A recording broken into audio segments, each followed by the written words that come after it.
right, we're already recording, so let's just get started. I'd like to first thank you guys for participating, and I think it was a mutual effort in getting this going because I bounced out the idea of it, and after a couple days, there wasn't really anything, and then Mathieu said, "Hey, I'm available on Sunday," and then I think Jade and Jacob were able to get on board, and then there's other players, depending upon what their schedule, we'll try to do some more of these and address those things. But anyway, I already kind of introduced them by name. Up on the top left of my screen is Jacob Hancock. And for anyone who ends up watching this, we don't know. I mean, we're recording this in 2021. And I guess the general scope is more for the Eagle Rock High School current players or players to be.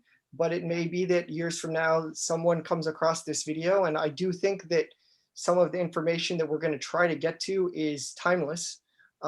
There's issues or just aspects of being on a sports team that it's a cycle. And I think every sports team has those different aspects of things that come up with the journey of what you're doing. So it doesn't necessarily have to be in 2021. It could be 5 years from now, 10 years from now, and who knows? I mean, there's going to be new things that come up. And Jacob is one of the players that kind of experienced the idea of there being a new thing that you can't even predict that changes at least part of the landscape of your journey on a volleyball team or a sports team in high school. And that is COVID-19. And, it's been almost a year to the point where I remember having the conversation with Jacob's team that this may be the last day of practice. And unfortunately, indeed it was. And that is unfortunate. But that's not the summary of Jacob's story as a volleyball player. I mean, he had his junior year, his sophomore year, his freshman year, all which he can talk about himself. And one of the hardest things, at least for me, and I don't want this to be about me talking, and I want to get to the intros, is just try not to compare players to other players. And one of the hardest things, I think, as a coach is whenever anyone asks that question or accidentally saying, well, this player was better than this player was better than this player. But I can say, unfortunately, there was no awards that were given out for your senior year. They were official because the season really had one tournament and one match. But I'm very confident in saying that Jacob would have been a first team all-city player. And when I use that terminology, I think that our players at Eagle Rock or in the Los Angeles City section will understand what all-city means, but it's all CIF. And again, this could end up being viewed by someone who's outside of California. But that's just an accolade for being one of the better players in either your division or your section. And it's one of the highest awards that you can get. And then along the way, while he was our team captain for that year, his senior year that ended shortly. And I'm sure there was other different accolades you got along the way in terms of tournaments, your junior year and your sophomore year and things of that nature. Below me on the bottom left, which I think that's the perspective you guys everyone's seeing, right? Mathieu, his unique story, Mathieu Mahinan, I think I said Jacob Hancock, your last name too. Mathieu Mahinan, his individual story was, at least from my perspective, was he was injured his senior year, which created a unique experience, but he was still able to become an all-city player and one of our more talented outside hitters. And I think one of the better bottom-up players when it comes to, just dissecting the game and wanting to improve individually. And then my bottom right is Jade Fuentes. And her unique story for me is she was able to be in an amazing situation of being on a championship team and was city MVP. And above that, I think was recognized because there's different accolades you can get and I think our most esteemed players. And a lot of this is tied to team success, but also the fact that what she was able to accomplish in the fact that one of her teammates got injured in that championship game and was able to anchor the team. And I think broke the city section record for number of back row attacks in a set. I think it was 8 kills from the back row. Pretty amazing stuff. So she was also awarded, I forget what the exact title was, but it was all SoCal and an all area from Daily News. And that would be kind of above a recognition. A lot of this just comes down to percentages of players by schools and representations and things like that.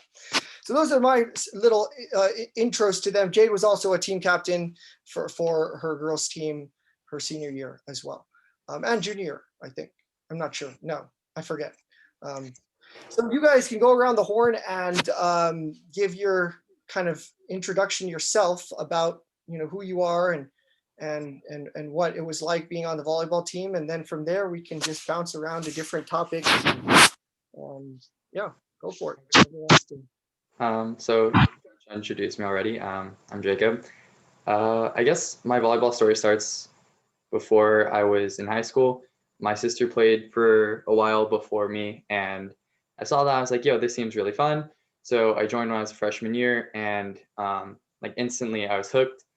Basically just spent most of my high school either in the gym, like open gym, either some form of practice, girls or guys, regardless, didn't matter to me as long as I was playing. Yeah, I just absolutely loved it, and that passion carried me through, like I guess my whole high school career and helped me accomplish whatever I did.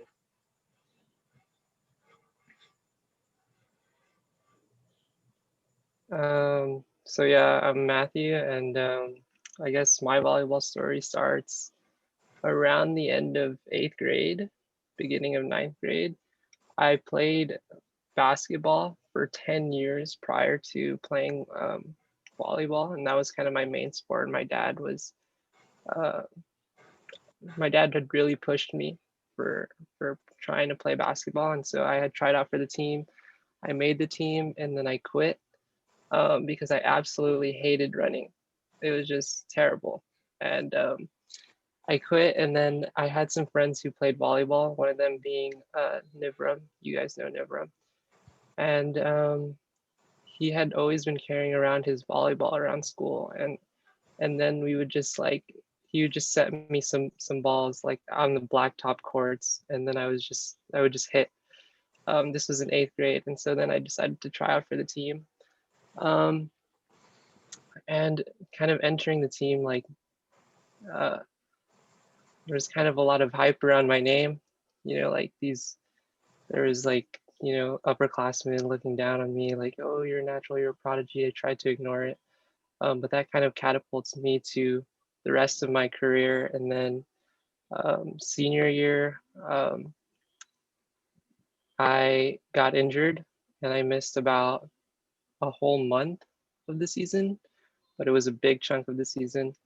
And I had gotten injured the day after I probably had the best game of my entire career. So it was like the highest high and the lowest low in the span of like 2 days. So that's another story. But yeah, that's kind of my short little story about my career. So. Well, I'm Jade, and my volleyball story, I guess, started when I was around like 8 or 10 years old when because my mother would always have me try out different sports. So I've tried basketball and other sports like just in the YMCA. And so when I was 8 or 10 years old, I went into the YMCA and did the competitive, it wasn't competitive. Volleyball player in training there.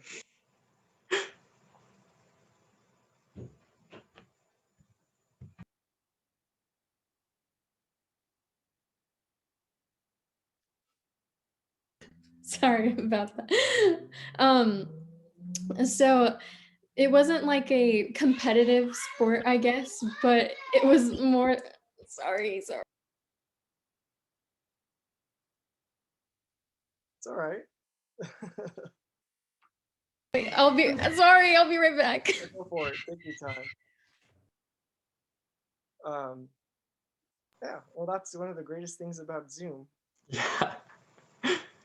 You can never know what's going to happen in the background. So, I mean, I guess I had a question about something you mentioned, Matthew. I mean, while we're waiting for Jade, you said that you had just come off you feel like the best game that you've ever played, and describe the emotions of the next day and the next week in that process of being injured right after that moment. Yeah, I had been injured in the past, but they were like very minor injuries. Like I had sprained my ankle. I think it was my sophomore year. But it's different when you're a senior and you get injured because you're kind of running out of time. And so yeah, I got injured, and at first I wasn't really thinking about it. I was like, okay, like I'm gonna recover from this. It shouldn't take that long. And then maybe like 2 or 3 or 4 days after, I was like, it was kind of settling in. I was like, oh, this is like kind of bad. Like my ankle's pretty like beat up. And so then I was like, okay, this is not good. Like I don't know how long I'm gonna be out. And then it was just a process of kind of accepting it. Like there's nothing you can do, like accept, all of the rehabilitation. But other than that, there was nothing I could do. I could just be there for the team and then focus on rehab. And so that's what I did. And all my focus was just on that. But it's a terrible feeling, just being out. I mean, I was watching film like a couple of days ago, just looking back, and then I saw Jacob get hurt on the first game of our season, and like that was a small injury. He was able to come back like after a couple of days, but just getting hurt sucks.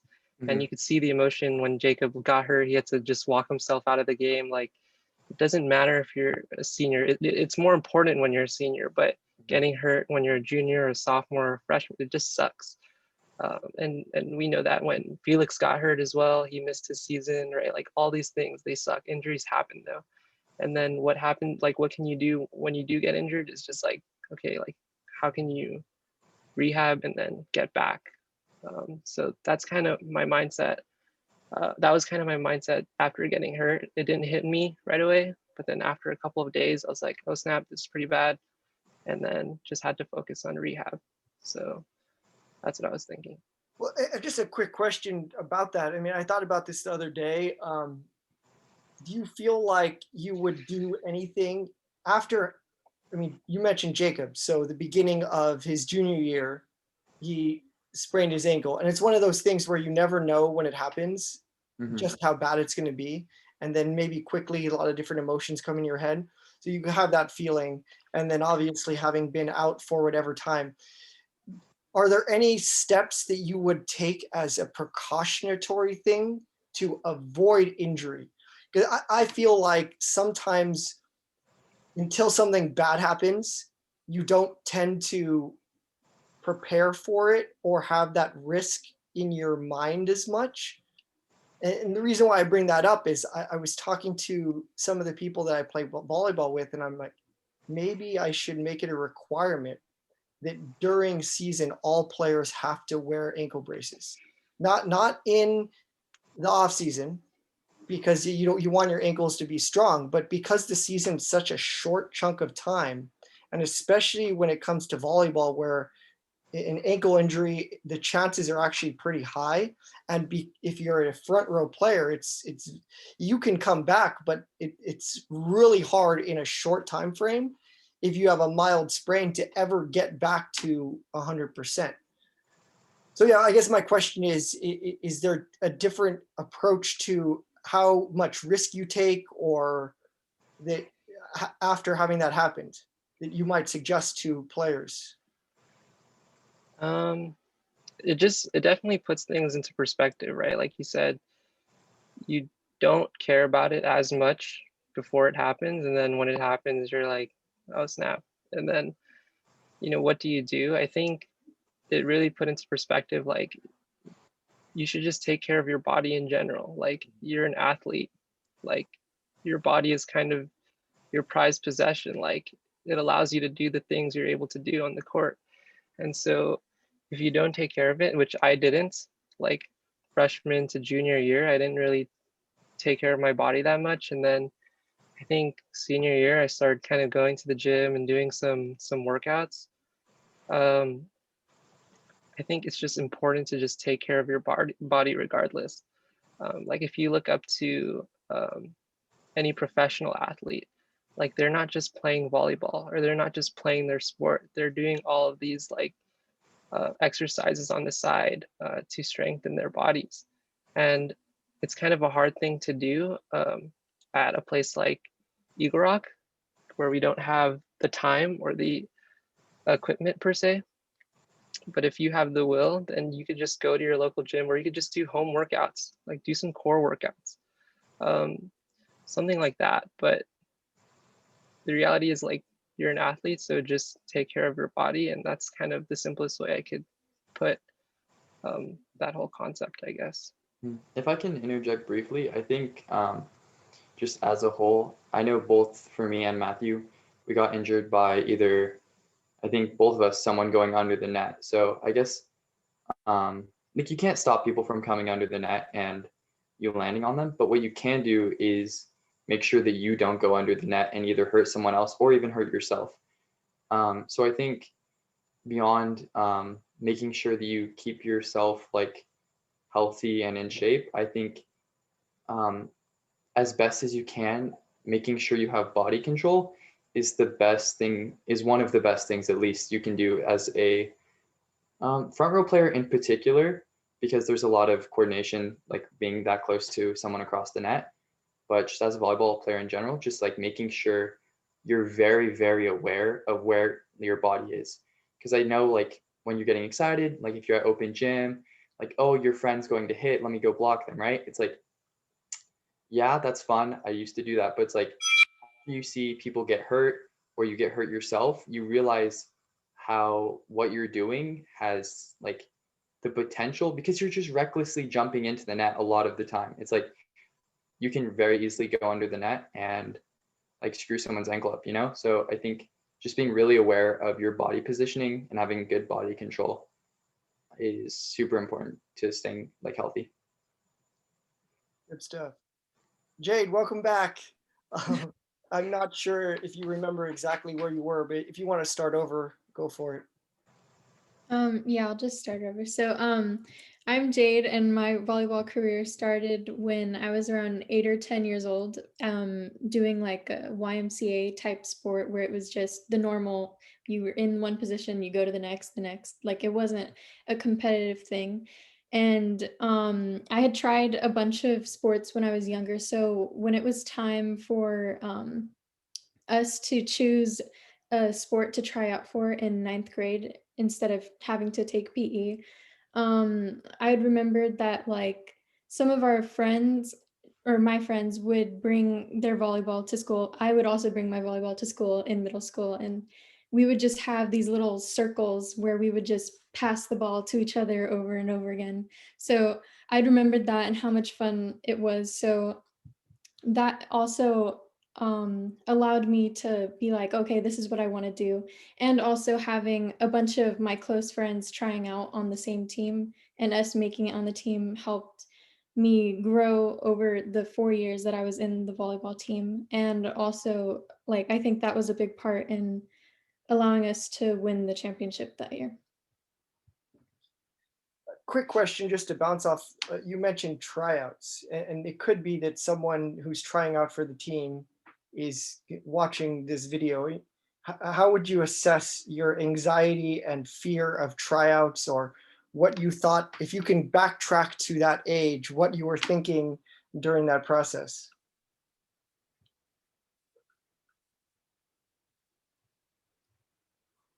Well, I think what I kind of had like a little bit of confidence because I had a bit of prior experience playing in the YMCA. So I felt a little bit confident with like the approaches that we had to do, or the passing when it was passing to a partner or stuff.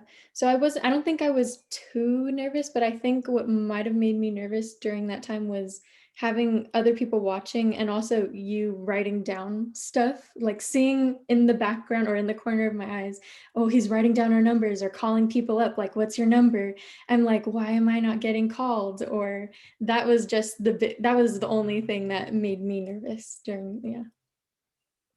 It's when I was in college, I didn't touch a volleyball for about 2 or 3 years after high school. And I kind of regret that, but I was a little bit burned out and I wasn't a huge fan of my coach and everything. But anyway, I tried out for a team and I do recall kind of what you're talking about, because I mean, I see it from my perspective. I mean, when I'm in tryouts, depending upon how many different players are in tryouts, there's a lot of them, or there could be a smaller number. You're just trying to figure it out. Okay, I want to make the right choices. So you are just marking things down. And I'm not really aware of how people are perceiving that process. But I do remember when I tried out for a club team when I was in college, at one point during the tryout, the coach asked me to come over and said, hey, how's your schedule this year? And some other like follow-up questions. And then when the list came out, I didn't make the team, I was confused.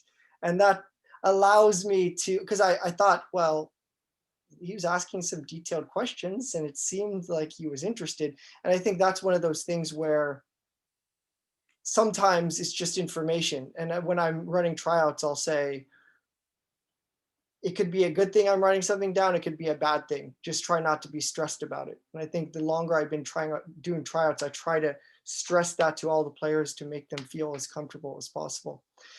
But anyway, part of why I asked that question is I wanted to set the stage of the scope of this conversation.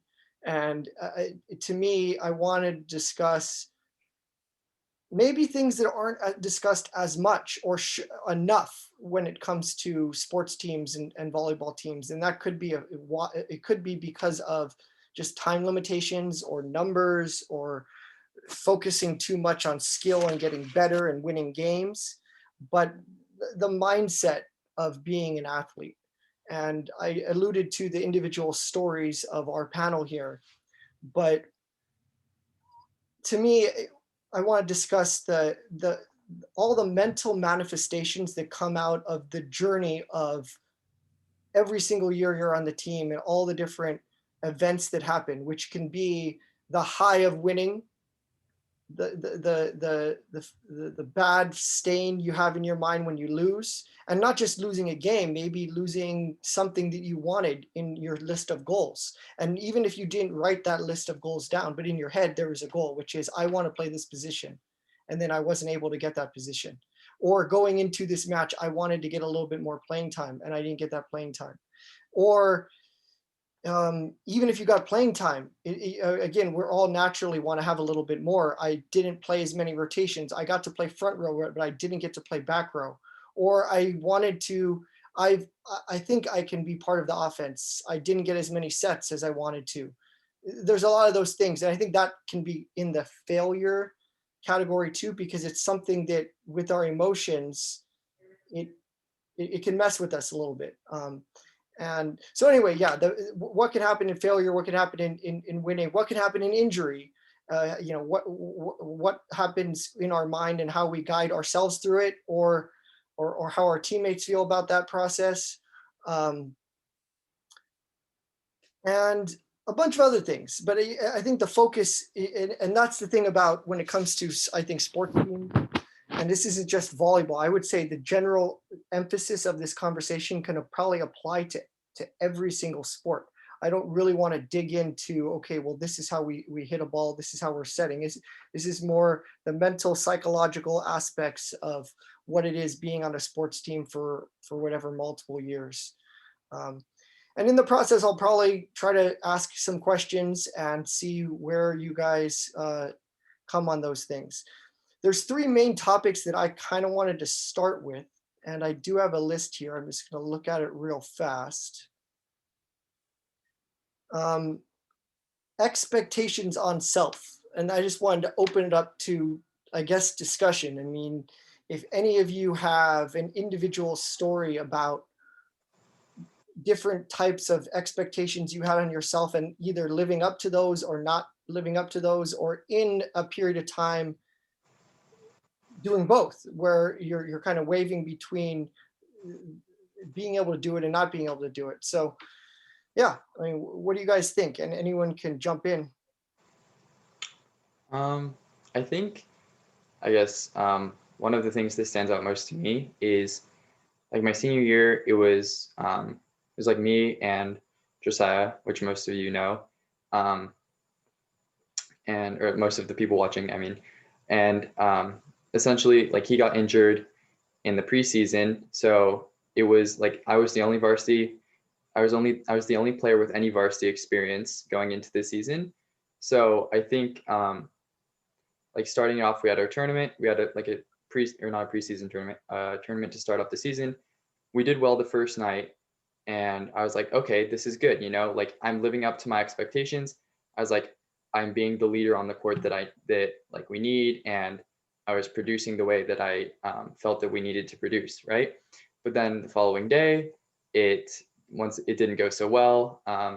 There was a lot of things that I felt like I should have been able to do that I didn't come through for. Like our team lost a couple games, and I beat myself up because like this was I had a very unhealthy mindset for the short amount of time that we had my senior season, because I felt that either I was going to do it or nobody was going to do it on the court. And I feel like that's definitely not like looking back at it now, it's like that's not a mindset that I should have had, because regardless of like skill or experience or whatever, it's still a team sport. So the successes and failures of a team don't come down to one player. You can't just, if it's you, you can't pin it all onto yourself and expect to like be able to handle that weight. You can't say like when you're going into a game, you know, like this is something that I distinctly remember after we lost what would end up being my last game. Like I didn't know it at the time, but I was like, I need to be better. I need to like, Josiah wasn't coming back anytime soon. The players were still young. They were going to have to develop. And I was like, I have to be better. I have to do this. But realistically, it's just like, that shouldn't have been my mindset at all. It should have been like, we have to do this. We have to get better together, not me. So I think that was a mindset issue that I definitely had wrong. And I think like even if you're not in that position, because like being in the position where like someone like gets injured and stuff like that, it doesn't happen super frequently. So I think even just like whatever your role is on the team, it can be easy to get sucked into what you're doing well and what you're not doing well. But I think while it is important to keep that in perspective when you're trying to improve your game and get better, I think in terms of team success, you have to remember that it's a team game ultimately, and you can't like bog yourself down if you have a bad game and you lose. Like regardless as to whether you are the person that like say you get blocked and that's the end of the game, you know, it's like, okay, you can say I should have been able to hit through that block, or I should have been able to like tool it, whatever, right? You can't like bog yourself down with that loss and be like, oh, it's my fault, you know? Like a point at the beginning of the game, say someone like misses a serve at the beginning of the game, that missed serve is just as important of a point as you getting blocked. It's the same thing across the game. It feels more important at the end because that's when it's close. That's when, you know, like tensions are high. But going into the game, all of the points, everything means the same at the end of the day. So that's kind of my take on that. Do you think that there's a process of it's, I think you can say that, and I see myself with the same thing. Is I'll play recreation. I'm a very competitive person, and I hit the ball out for the last play. And no matter how much experience I have, I still have to practice telling myself, well, what you just said, well, that was the last point, but what about the middle point and the first point? How do you get, do you feel, is there any advice to how you train your mind to not just say it, but believe it? And I think that it can also be tied to a lot of other things that will come up when it comes to the mindset of playing. I think it has a lot to do with just I mean, you can know something to be true in your head, but like when you're playing, a lot of it's like in your heart, or at least it was for me. So I think I think it just comes from playing a lot, honestly. Like I think if I heard that like freshman year, and at that point I was a libero, like if I shanked the ball, which actually I did multiple times for the last point of the game, I I would like my brain wouldn't like understand it because like I just lost the game. Like, even looking at it like later on, I still just lost the game. But as you develop more and you play more, I think you understand the scope of how each individual play in the game affects the rest of the game and the outcome. So like, I think just playing a lot and like really seeing how, like just looking at the bigger picture of the game rather than like individual plays, I think is a way to like more understand that is not like, I guess, the reason, or, like you're not the reason you lost the game. It's like all of the points being the same. So like watching video, I guess I know that we watched a lot of video together. Like when you break down what's happened throughout the game, how like you lost silly points here and there, and you see that same thing could have happened 5 times throughout the game to different people, 5 different people, like 5 different people could have gotten blocked. But you just have to understand that just because yours was at the end doesn't mean it means any more than like someone else getting blocked. You guys want to jump in on that, or? Yeah, it's funny because when I started coaching, I was the assistant coach of like I think it was an 11s team, and it was a timeout, and I was trying to like kind of make it interactive because they're like little kids, and I was like, I was kind of asking them or quizzing them, and I was like, do you guys think the misserve matters more at the end or in the beginning? And based on what we just talked about, they're the same thing, right? And everyone's just like, oh, it matters more at the end. Yeah, it matters more at the end. And then I was like, well, no, not really. And then, yeah. But in terms of expectations, my answer is like a little bit disappointing, I guess. I never really focused on um, the expectations I had for myself. I think it was more so like I never really focused on individual awards. I didn't really care about the award that I was going to get at the end of the season, or the award that I could have got at the end of the season, or any of the tournament awards that I received. I didn't really care. I think it was more so kind of just about what Jacob touched on, which is this idea that everyone has a role on the team. And once you can define that for yourself, I think your only job is to live up to that role, whatever it is. So if you're, the outside hitter, and you're supposed to get, you're supposed to have, a good hitting game or a good passing game, then live up to that, right? If you're a bench player and you're supposed to provide energy for the team, live up to that. And so there's like a spectrum of different roles on the team, and I think for me it was just about living up to my role. What can I do to do that? And then that was basically my only job, but it wasn't so much about aiming for a specific goal at the end of the season. I think the main goal is just you want to be competitive, you want to win. That's sports, right? But there wasn't like this individual award kind of thing going on for me. I wasn't focused on that. But that's kind of the whole expectation thing for me. Just to like briefly touch on like what you said about like bench players providing energy. Like I don't know if I'm sure you probably do remember like Vegas with like the team that we had in 2019 was absolutely insane. Like I don't think that we would have won that, like the silver bracket of that, if the bench did not provide the energy that they did. Like there is that, like Vegas is so long and tiring, and by the end you just want to drop dead because of like how much you've been playing over the past like 2 days, right?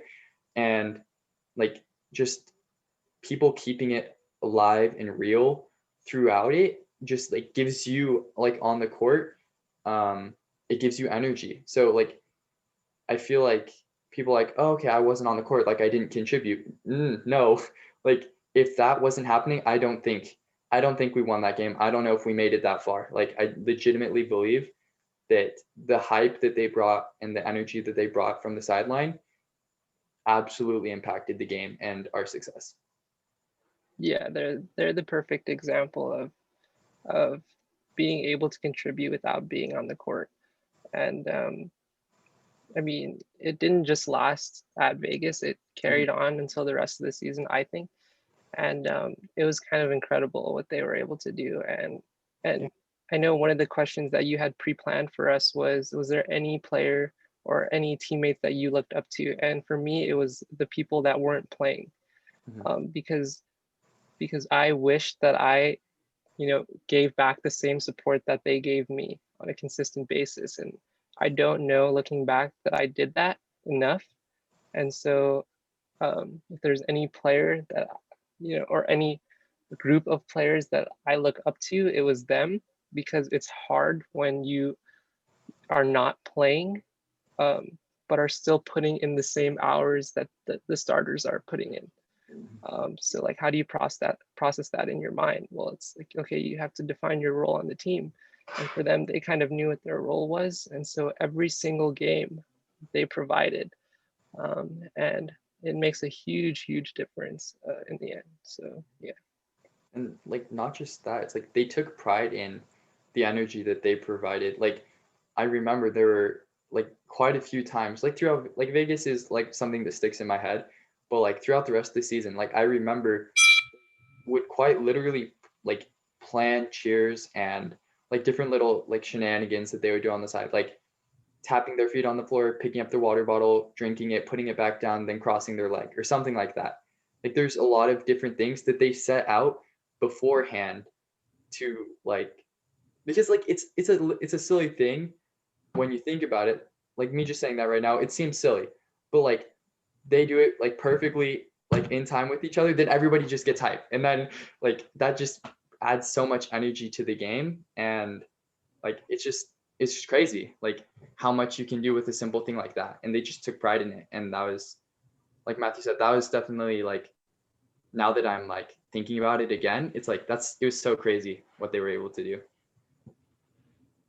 I also agree with that, because like when it was time for the championships and like the quarterfinal, semifinal, etc., when the JV girls were invited to like be on the lineup, I guess, having them cheer along with the other people on the bench also gave like everyone on the court and everyone just like in that area, it gave everyone like a lift up in spirits. And I think that also ties in with like how close knit Eagle Rock really is, because it's like each team, no matter if you're on FS, JV, or on varsity, we all support one another and like cheer for each other, which really helps a lot. Yeah, and it kind of goes back to contextualizing this whole idea of what matters more, because we talked about how like which point matters more, at the end or the beginning. And a lot of times you'll see that when games matter, so, you'll have more people cheering. But at Eagle Rock, there are some people who cheer regardless. And I remember, like, for example, we were at Franklin, and this is one of the league teams, right? And it was like, I think my first game back from my injury or something, and Timmy, or pretty much everyone actually, when I got a kill, when I barely even jumped off the floor, like people were going crazy. And that kind of shows the support that they were giving me at the time, in a game that didn't even matter. And so I think it's a great thing to have that support kind of all year round, rather than just kind of at the end of the season when the game counts or whatever it is. So yeah. What I was thinking about when you're having these conversations about energy, team chemistry, and supporting, I mean, basically having what's the term that I would use? Genuine enthusiasm for your teammates and other people. I mean, I think that's one of the special, and it's a cliche on sports teams. Sometimes you hear is one of the great things, you can be a part of something that's bigger than yourself, and that's the idea of being on a team. And I think there's just so many great elements that being on a sports team offer, and we could list all of them, but one of them is that feeling of this isn't just about me. It's everybody, and it's that special kind of vibe that you get. And I mean, when I think to the championship game, I mean, Jade, you were a part of that. The energy was amazing. It was inspiring to watch. I mean, it's like in the post game interview, one of the things I was just so proud of the team because it's such an emotional thing. And think about it, Mathieu knows what it's like to be injured. Jacob knows that before COVID, one of his best friends, if not his best friend, got injured, which was going to change the outlook of the team. And then Jade, the co-anchor of our team, and yes, it's a team, but we had two really good stars on that team, went down. So being able to respond from those situations, I think one of the things we're talking about, which is that everyone knowing their role and really having a team allows for almost a buffer or cushion. So when something bad happens, like one thing I've mentioned to you guys before is this emotional change jar. I don't know if, who knows? I mean, there's so many different years that I've coached, but it's how we're doing up here. If we have 5 kills from the offensive end, we're doing really well in a game, and then one bad thing happens, well, it's not going to stress us out as much. But if a bunch of bad things happen in a row, well, there's not as much money or change in that jar at that time. And I feel like one of the intangibles of everyone on their team knowing their role and having that energy and that genuine enthusiasm for each other is you might go through a bunch of deposits, no, not deposits, what's it called, withdrawals from your change jar, but then you know that there's a backbone there from the rest of your team. And that's a special vibe that isn't guaranteed. I mean, one of the other experiences of your journey is playing on entirely different teams. What's it like your freshman year? What's it like your sophomore year? What's it like your junior year and your senior years? Jade, for example, and obviously you guys have unique situations with playing on an older team, was a sophomore on a team that had a lot of older players on it. What was that like for you? Well, it was very nerve-wracking to say the least because it wasn't like I was the only option to be the outside hitter that was playing. Like there was Jasmine, not sure if the people watching remember when she was on the team, but I had to fight for that spot, and to fight against an older, like an upperclassman, that was very like nervous, and it kind of made me have that expectation, like I need to be like the best that I can be. But I just felt like I needed to do a lot more than like was necessary, I guess, like to kind of show like, oh, like I deserve my spot, you know. And just each game, especially towards the end of the season when it was like the seniors' last games, I felt like the pressure was even higher because those are their last games and I wanted to win each one to make their season like the best end that it could be. Yeah. Yeah, I have a similar experience too, because my sophomore year, I was kind of bouncing around positions between being a 6'2" setter and then eventually becoming an outside on the varsity team. And everyone on that varsity team was a senior. Like, I think like 90% of them were seniors. And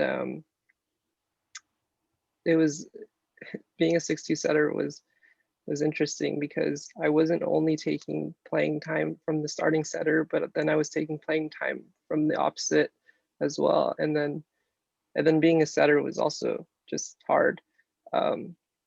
But yeah, I agree with Jade. It's just you kind of have to prove yourself every time you touch a volleyball to show that you're ready to play. And I remember one time coach actually asked me, he said something along the lines of like, I'm not going to let you become a 6'2" setter unless you tell me you're ready to become a 6'2" setter. And then I said, I'm ready to become a 6'2" setter, like right in front of his face.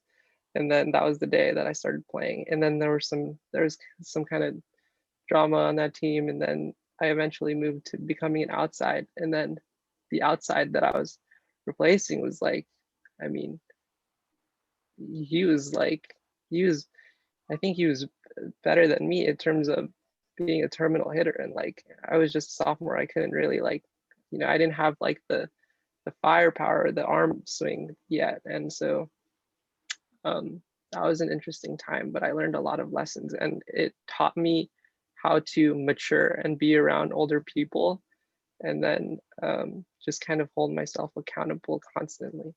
And so it was a big learning year for me.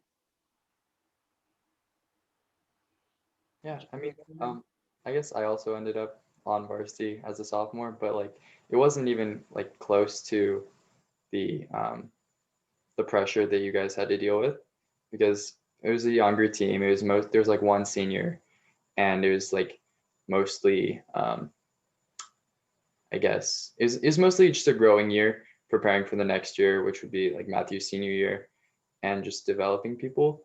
I think that was a strange year because I was supposed to be on JV. I remember like I was supposed to be on JV, but then some situations didn't work out with the varsity team, so I ended up playing oppo. And I think this ties into one of the questions that you sent us beforehand, like what happened when you ended up playing a position that you didn't really want to play, and like how did you deal with it, I believe.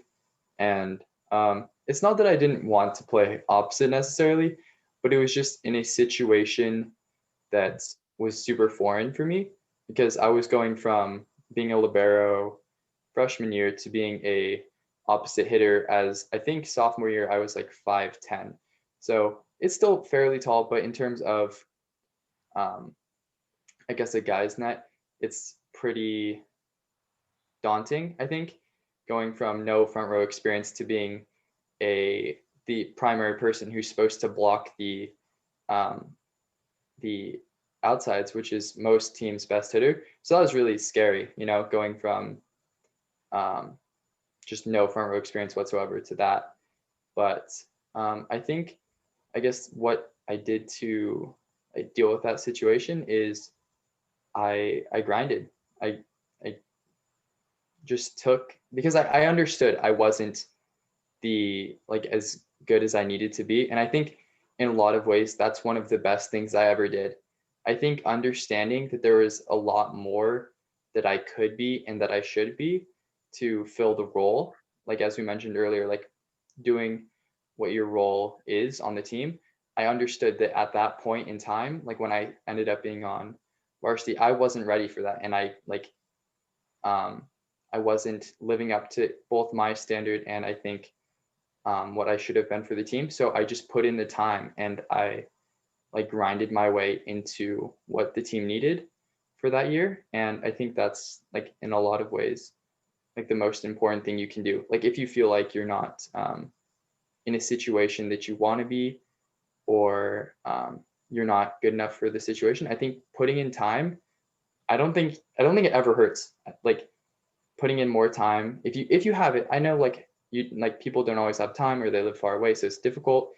But if you have the time to put into volleyball to get better and improve those specific skills that that you're lacking, it makes huge difference, just both with your mindset and team success, I feel like. So I have a question too about one from what we were talking about, and then I'll get to the second one. I guess the first one, because we were talking about just playing roles and having teams that have great energy and chemistry. One of the many advantages of being on a varsity team as a sophomore is you get to play on teams that have a different personality. Mm-hmm. And that comes from, I guess, the leadership on the team, typically coming from the seniors, but it doesn't always have to be that situation because, like you said, that your sophomore year, it was more, there's a lot of juniors on the team. But anyway, what's it like? What can you talk? What's your opinion on the importance of team chemistry, which is, I think, thrown out there a lot by coaches. Hey, we got to have good chemistry. How do you achieve it? Is it really important? Does it lead to winning? Is it something we should focus on? How can you improve it?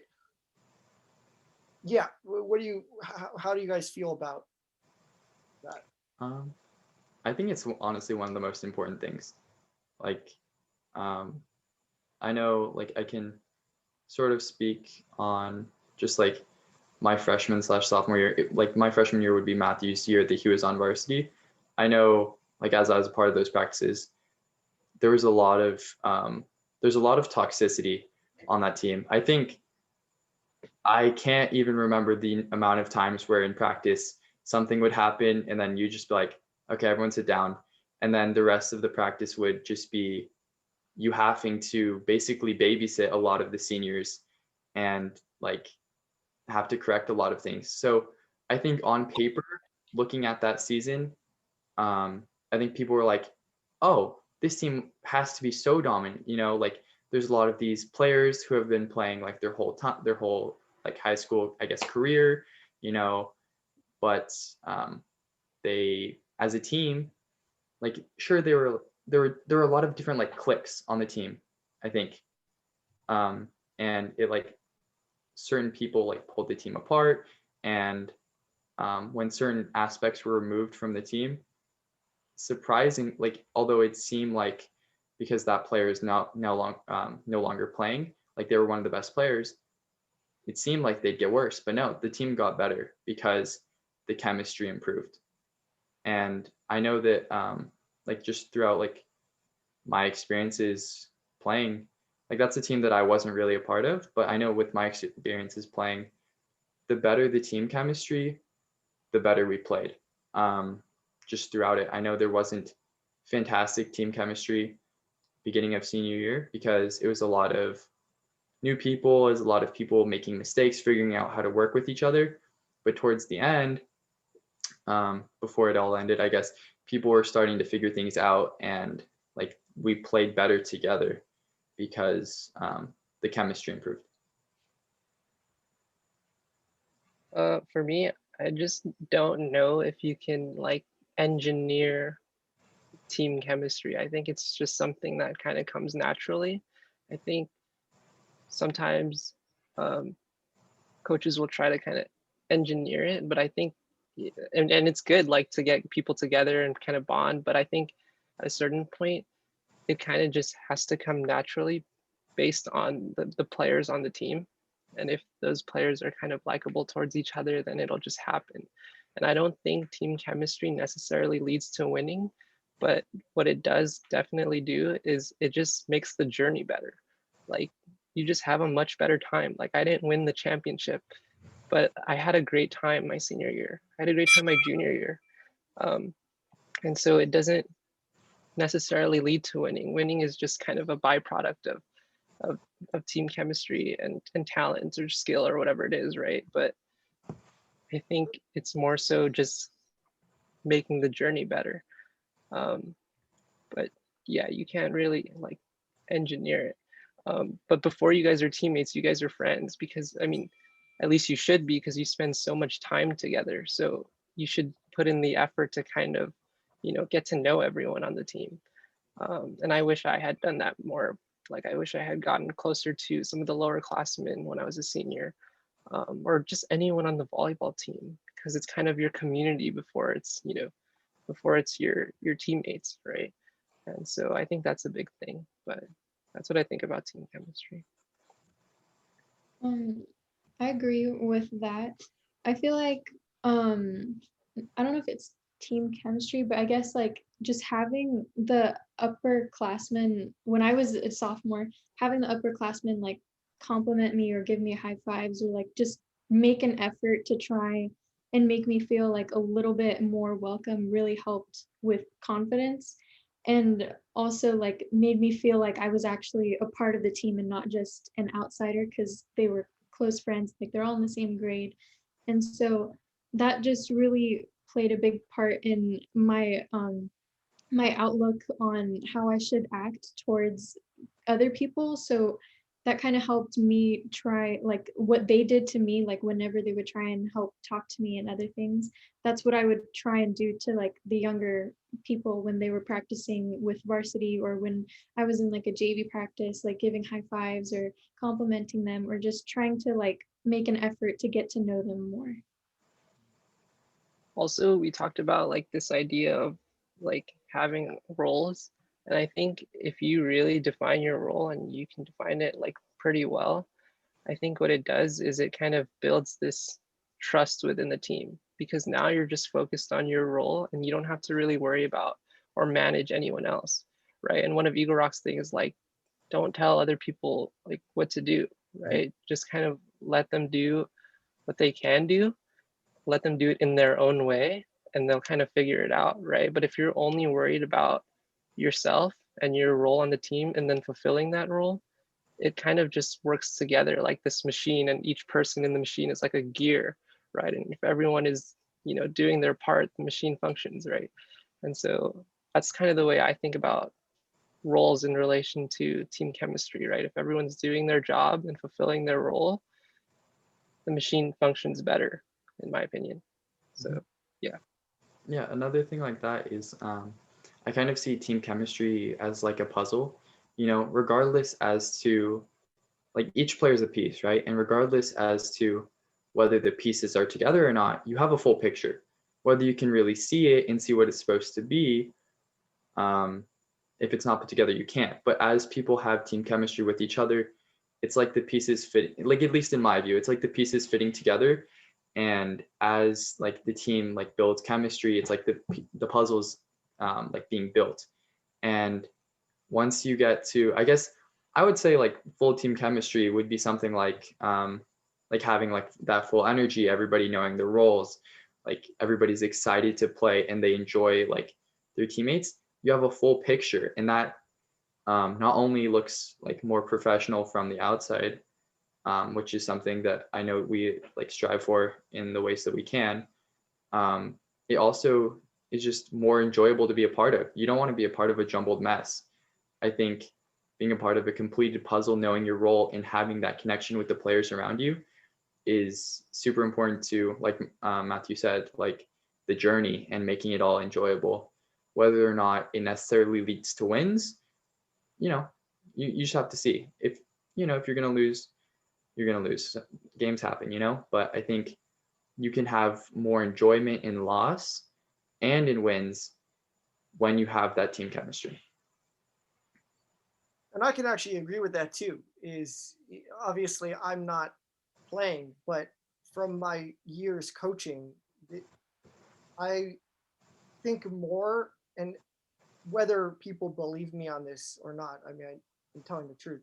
I will remember more the years where we had good chemistry and we enjoyed the entire journey. Mm-hmm. And there are ups and downs, it's never perfect, than the years where we can reach ultimate success. And I'm very competitive. I like winning, but I've always, well, maybe not always, more recently seen it as, for me, and that's one of the differences between a coach and the players. It's an infinite game that just keeps going.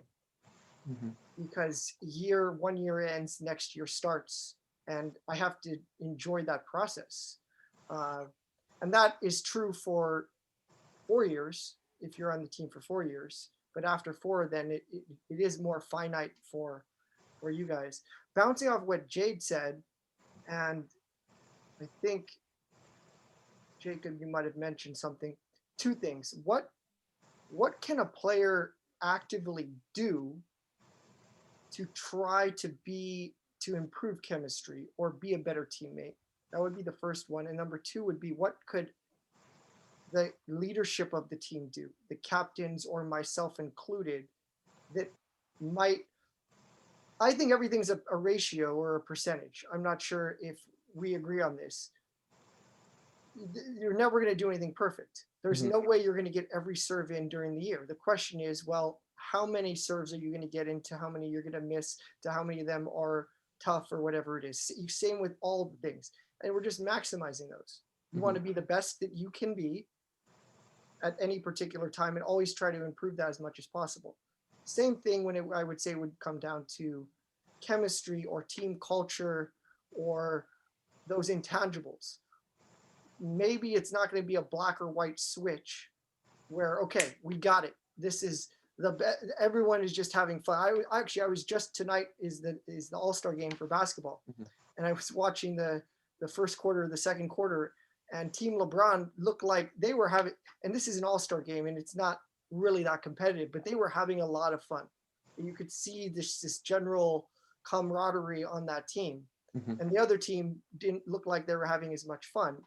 And it goes back to the journey is the reward things that you guys were mentioning, is that such an important thing. You have to enjoy the process. So anyway, my question is not black or white. You can't, maybe there's certain teams that you can't get to 80% good chemistry, but how can we pull the strings or adjust the levers to improve it as players? And then also from my job as a coach on any particular team. I think, like, I know this is something that I didn't always do, but I think starting like junior or senior year, I started giving, no, I think senior year, when I was still trying to, there's just a lot of new players on the team, people I didn't really know. So the chemistry from the previous year obviously doesn't really carry over. You have to rebuild it with new players, right? So I think something I did was I gave a lot of high fives. It seems something like kind of silly just to think that like a high five is going to, I guess, improve team chemistry and make people care more.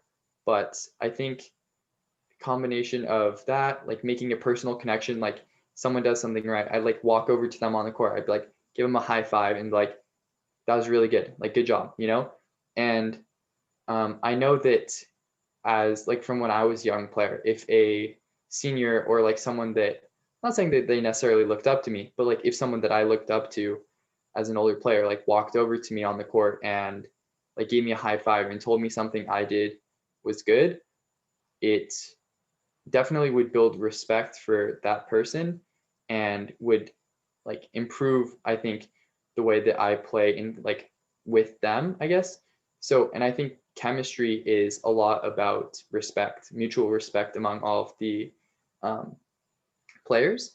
So by everybody being able to do that and like telling people, hey, you did a good job, you know, like high five, not telling people what to do, you know, stuff like that. It's like, it's a combination, I feel like, of a lot of little things that you do on the court, like asking people about their day, asking like little stuff, like on the way to like CV, which is like a scrimmage league thing we did, like getting to know people in the car rides, stuff like that. Like when you just plug in your headphones on the car ride and just don't talk to anybody, obviously the team chemistry is not going to get any better, you know.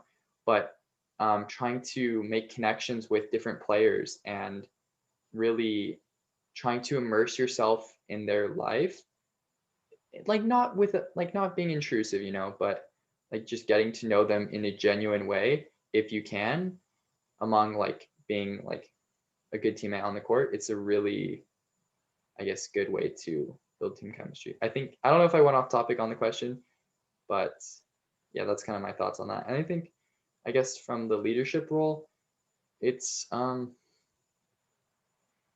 think you've done a really good job of it, like making yourself accessible to talk to. And like, because I think if people feel like they can't talk to you, then it's just like there's a barrier between the coach and the team. And I think obviously there's like an elevated status of the coach because, you know, that's the one in charge, that's the one making the decisions.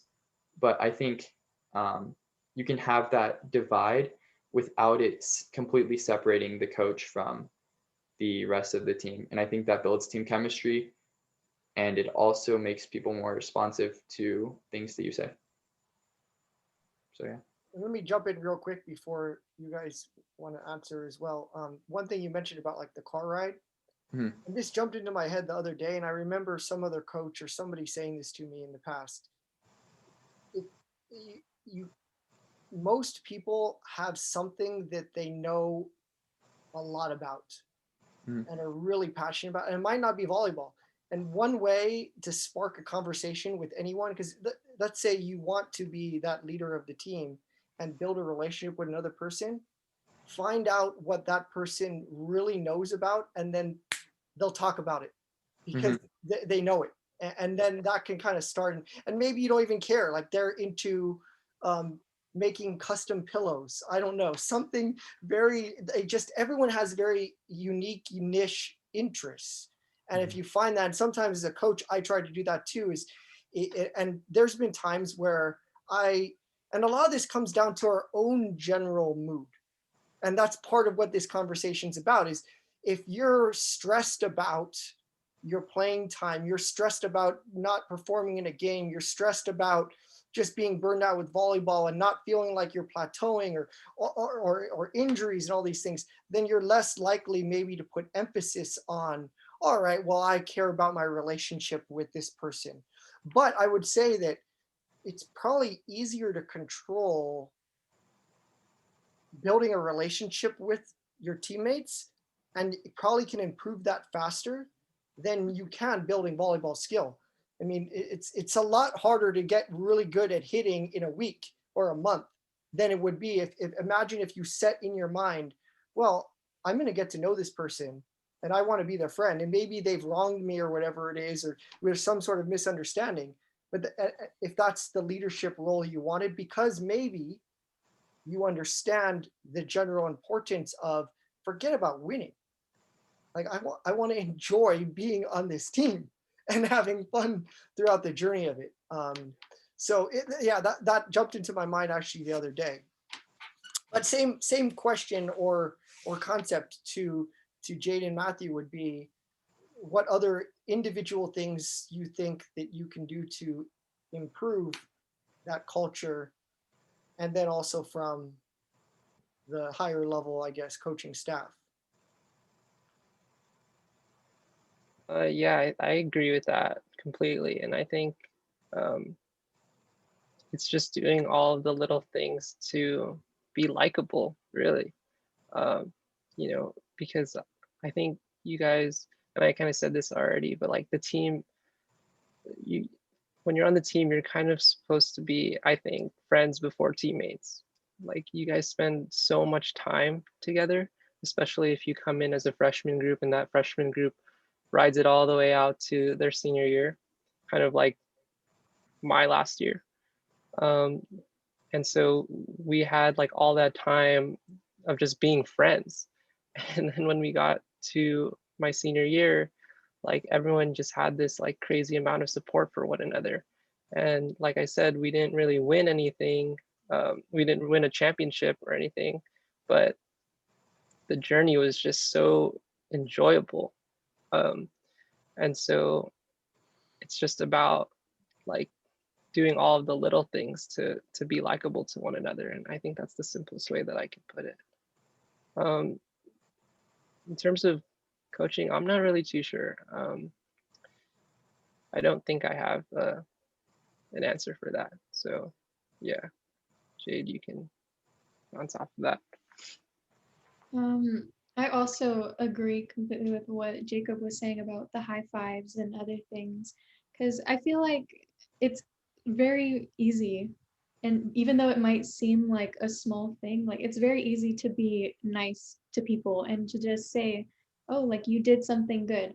And once you do that, bouncing off, like then person that you compliment, then it's like a domino system. Then they'll have the feeling like, oh, I should probably compliment someone else. And so it just creates like this ball of positivity, which allows the team to be closer and to just have it more enjoyable throughout the entire thing. And also provides motivation for the players. Like if you're getting praised, I guess, like having that kind of makes you feel like you are doing something right, and that like the time that you're putting in is worth something. And yeah, and I also think that you do a good job with keeping like I guess a line or something where it's like you are very accessible to talk to, and like you start up conversations with any player, no matter what like level they're on. And that kind of helps, I guess, allowing the players to get closer to you and kind of know you more on a personal level. And but you also like make it clear that you're a coach and you're a player. Mhm. Yeah. Actually, to answer the question, because I kind of skipped over it, is like, I think one thing that I enjoyed the most about being coached by you, and I think all coaches should do this, is just 100% transparency. Like, I think like every time that I was told to do something, I kind of always knew why I was doing it, and there was always a reason for kind of everything. And so I kind of appreciated that, looking back, because I think, you know, if you're a coach or if you're a captain, I think all of the players should know why they're doing what they're doing, because if they kind of just don't know why, they're just going to kind of, you know, roam around and like lose purpose, right? So I think that's really important as a coach or as a leader. Mm-hmm. Yeah, and like that's definitely a big thing that I never even thought of. But like something I was thinking about while Jade was talking is like, there were points where it's like there's stuff like open gym where it's you're less of the like coach and more of like obviously still an adult figure, but it's not like you're telling us what to do as much in like certain settings. Like open gym, it's like you're there, you're a competitor with us, you know, you're out there on the floor and you're playing. So I think it makes you more relatable to us in some aspects. So because you're out there and you're playing with us. And I know that like not everybody has the opportunity, but like when I went to Vegas, right? I think sophomore or junior year, we played some like card games or whatever, like through the night with Josiah and I think Nivram's dad and a couple other people. And I think just having those small like interactions, it makes you more relatable. And I think it makes it, and like as a coach, I think that's something you should strive for. Like you have to maintain the, I guess, professionalism and the level of like, I'm the coach, you know, like when I say something, it needs to be like followed, especially like in terms of like etiquette and order of like the practices and things like that, you know. And but I think it makes it, because you're more relatable, I think it's more respectable, and then later on it's easier to follow directions and improves chemistry. To go back to that, it's just like we feel like we know you personally, and at least for me, I think I'm more likely to respect someone. I mean, I think everybody just deserves a level of respect, right? But I think at a higher level, it's definitely if you know them, you know, if you can really get to know who they are as a person, like what makes them tick, stuff like that, you know, it definitely improves it. So one thing that, and Mathieu, I think you did this. And honestly, this is where, whether people believe it or not, I mean, there's multiple reasons. And Jacob, you're interested in coaching a little bit. Mathieu, you've been interested in coaching. You've coached a little bit. It's great to see improvement from teams. That's part of the reason why I do it. But also sharing the journey of being a part of something that's bigger than yourself. And for me, I think the greatest enjoyment is when you have just that realistic enthusiasm and camaraderie of respect amongst each other. Like I think that's so important. So the high fives, and I think I've mentioned this to maybe you guys, I don't know, a lot of different teams, or shown the video. Like Steve Nash, when he was playing in the NBA, he would give, they counted it, the media relations person for, I think he was on the Suns at that time. And they asked his teammates, hey, how many high fives does Steve Nash give you in a game? And one of them said 50, another one said 75. It ended up being 250 or something. It was crazy. And a lot of different players in the NBA considered him one of the better teammates. And that's just one thing you can do. But body language, I feel like, is one of those things that's related to the high fives. By you giving the effort of the high five, it's kind of translating that body language. Tone, I think, is one of those things, is the tone in which you interact with your teammates. We were talking about chemistry. One thing I'm doing right now as a project is uploading video from past years. And the last segment that I watched was in Vegas in 2012. And there was a miscommunication on the right front split, passing a free ball, backing all the way up to the one spot, whereas it should have been the outside hitter that got the ball. Mm-hmm. And they got in the way, and then the ball ended up just dropping because, well, that person's not even supposed to back up and get that ball because it's in the split. And then the reaction of the senior to the sophomore, they didn't say anything, but they showed visible frustration. And I feel like that's one of those things that, if self-awareness of keeping track of body language as a teammate is one of those things that can help with, maximizing chemistry. And then to Matthew's specific example, I know that you did this, and I'm not sure if Jacob or Jade at different times had done this. And that's one of the other things as a coach, is you try to notice all the positive things that happen, because, well, you want to speak to that, because that's something I'm trying to do from the coaching standpoint.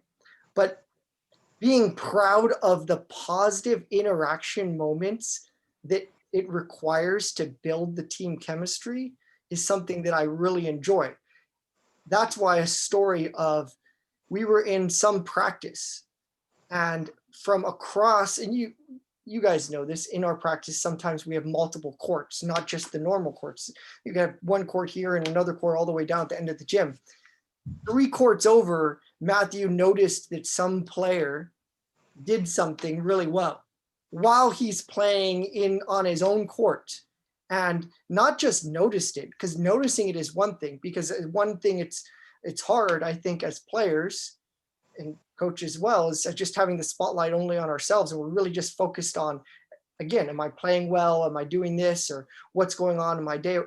So being outside of your own spotlight, noticing it, but then also vocalizing it and saying, hey, that was a good pass.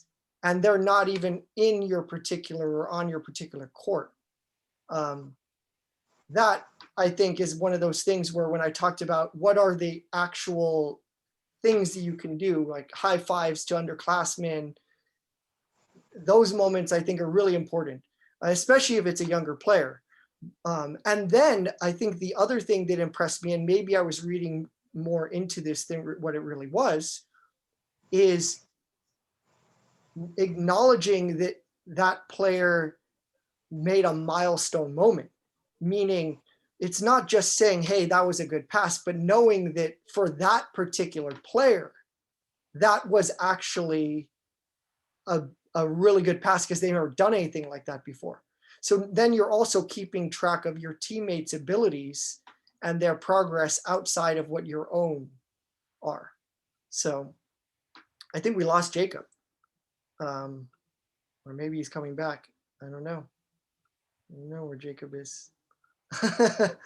So anyway, yeah, that would be something tangible. I mean, because that's one thing that I was looking at as a tangible. The other thing that Mathieu said that I think is really cool is understanding the why. And I think that's really important. And one thing that I try to do as a coach is, and maybe as a teammate you can do with your teammates as well, is understanding, well, why is this, goes back to roles. Why is this person on the team? Why am I on the team? Why am I putting all this time in, all these hours?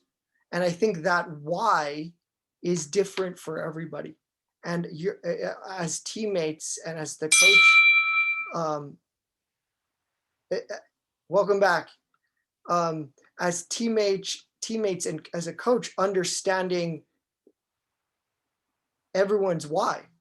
I mean, and that could be, for one player, it might be, I'm on this team because I want to be the best player at this position ever at Eagle Rock, or I want to be on this team because I want to win. And then there's other reasons why different players are on the team. And sometimes it's hard for us to understand that each player has their own why for why they're on the team, maintain to be on the team. And that plays into then the roles that each of the players take on. I mean, just think about it. I mean, everyone here was an anchor to their team. I mean, a major contributor. And I think it's an easier understanding of why from your perspective, because, well, we enjoy doing things we're good at. Clearly, we were very passionate about volleyball, and we have a very high usage rate, meaning we're doing a lot in those games and in practices. But what about the serving specialist or the bench players, where they're not getting as many repetitions in practice, opportunities, they're on the sidelines? Why are they in that role? And I think the more as a player you can understand not just your own why of what you're doing on the team, but other people's, then being able to interact with them might be a little bit easier. Because I'm just thinking of more like, what's the tangible things that we could do as teammates, or me as a coach, that would maximize, because I think we all agreed hands down how much more fun it is when you have that organic just experience. And to me, the longer I coach, the more I want that every single year, because it feels so good, regardless of whatever the results are. And that's part of why there's an emphasis on that conversation. So the next thing that I kind of wanted to bring up would be motivation and the journey. It's long, and I say this to our players, most people don't know what they're getting themselves into when they try out. I mean, and there's only so much information that you can give out in a tryout. And also it depends on who you are. I mean, Jade mentioned being in sports before ninth grade. So did Mathieu. And I think, Jacob, you played some sports, but there are certain players on the team that have never played anything before ninth grade. And that might change the way that you view it too, and knowing what you're getting yourself into. But how did you stay motivated? How do you stay motivated throughout what I have presented to our players, which is that emotional journey of doing anything great, which is that bedridden, infectious enthusiasm that we have as ninth graders, where this is awesome and all of our friends are doing it, and just seeing how this could never be bad, but then starting to realize that to achieve great things, there comes stress and expectations and all these other things that we've been talking about. And then maybe we get to this point where it's not what we think it's not what it was. And we don't feel like we're improving, and we're questioning, and it might not even be related to volleyball. It could be related to all the other things that are going on during your high school journey, which is a parallel journey to your time on the sports team. Anyway, that's enough for me to talk. What do you guys think about that topic in terms of staying motivated, being motivated, tricks you can do to maintain it, so on and so forth? I think going back to like your why, I think that has a lot to do with motivation. Like for me, like starting freshman year, like I got hooked, like as everyone does, you know, like, oh my goodness, this is so fun. But I think something that was a little bit different than maybe the average person's like perspective as to when they're joining is it's like I made it my own. Like my work and the stuff that I put into volleyball wasn't really tied to my friends, because I didn't know anyone on the team when I joined. I wasn't really friends with like Josiah or Timmy. Like those are two people who became like my best friends over the course of high school through volleyball and other things. But starting off, it was my own. You know, I joined volleyball because like I thought it was going to be fun. You know, and through that, I really, I guess my motivation came intrinsically, because I knew that there was like that, like intrinsic motivation, I guess, is the most ideal thing.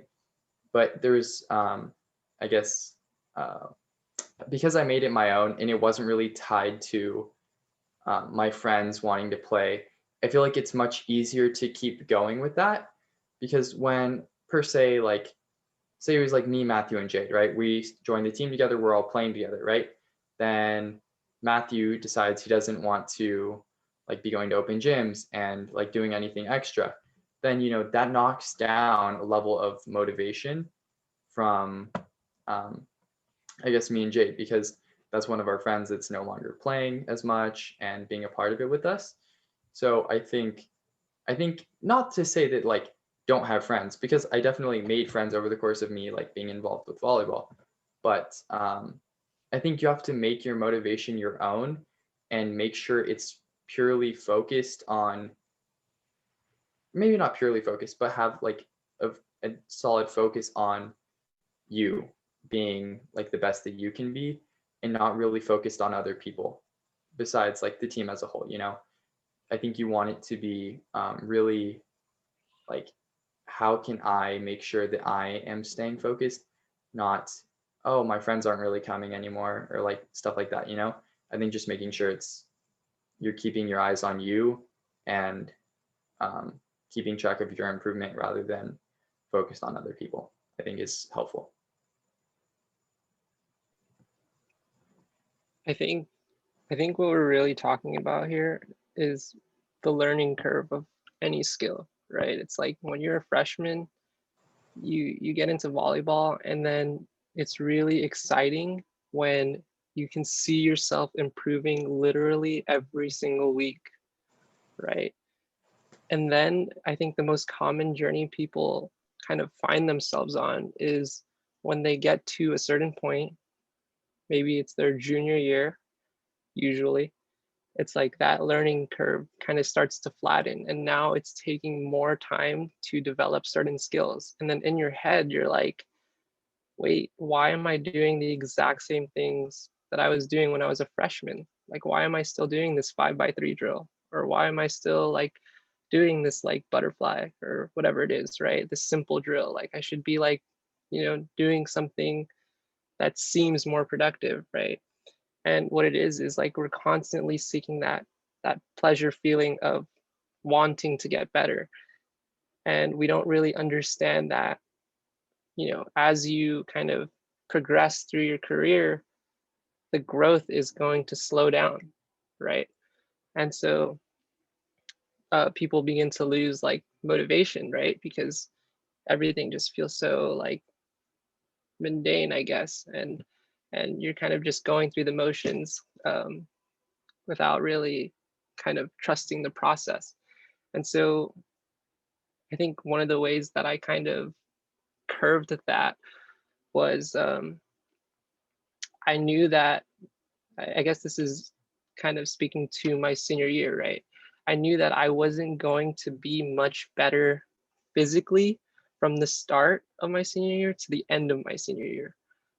Because if you kind of understand the learning curve, right, it's like the skills that you develop, you're not going to develop as fast anymore, right? And in fact, for my senior year, since I got injured, I actually think I regressed physically. Like, I didn't have like as much jumping ability, in my opinion. But I think the way that I curved that was, I think you can always get better at the game mentally. So understanding the little details and intricacies of the game, right? Let's see what this is. The modality of excellence. So yeah, like it takes time, and that's kind of a difficult thing to understand because we're so focused on the short term. And I think, like I said, I curved that by getting better mentally. So like an analogy I could use is like LeBron James doesn't get more athletic as he progresses through his career, right? If anything, he gets less athletic.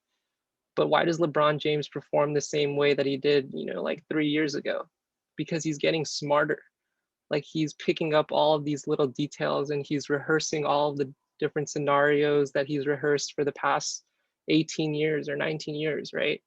And so that's an example of, okay, like, you can be good physically If you feel yourself starting to plateau, go and watch film, have a volleyball conversation, do something. And the great thing about this is it doesn't take physical exertion, right?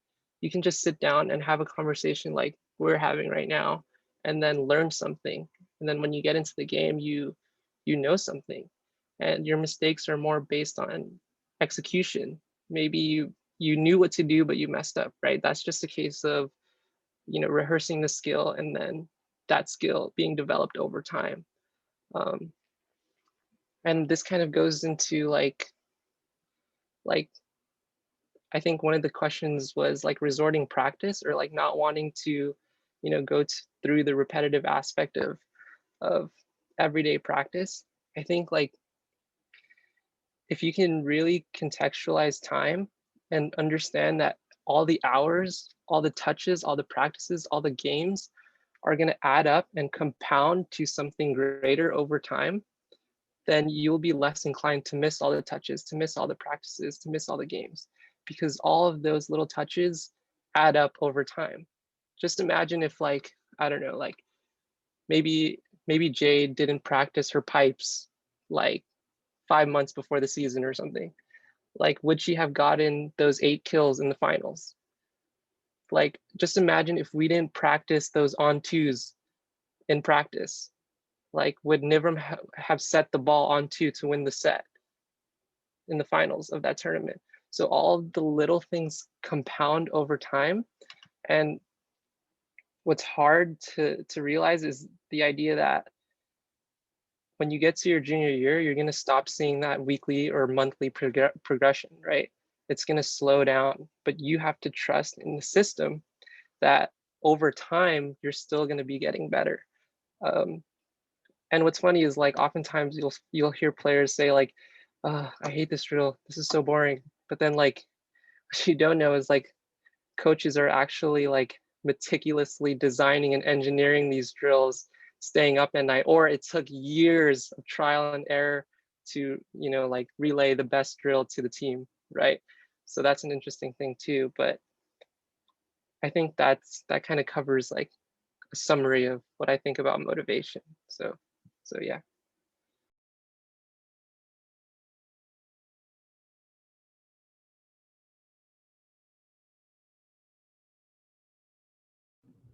Well, I mean, Matthew pretty much touched on everything about motivation, but I think another thing is that during your junior year, like, yes, you're more mature, I guess, than you were when you're a freshman, but with that maturity and with that like court sense and stuff, you are also more aware of yes, your achievements, but also your mistakes. Like, you begin to analyze each and every mistake as you gain more knowledge, and so that kind of help, like, kind of adds to the plateau. Because I remember I was in a rut my junior year, like, and I didn't even think like, oh, it's because I'm a junior and that's the learning curve.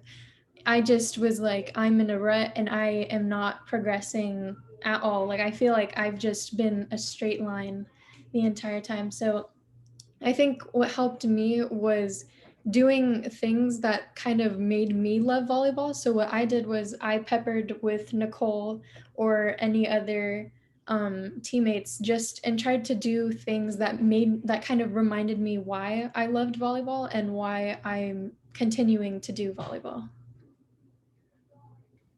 Yeah, that's another good point. Just find a way to make it enjoyable. And I think what you're getting at is this idea of like, and I think Coach knows this quote is like, just find work that feels like play, right? If you can trick your mind into making something that looks like work to other, but feels like work, feels like play to you, then you will just play volleyball because it's enjoyable.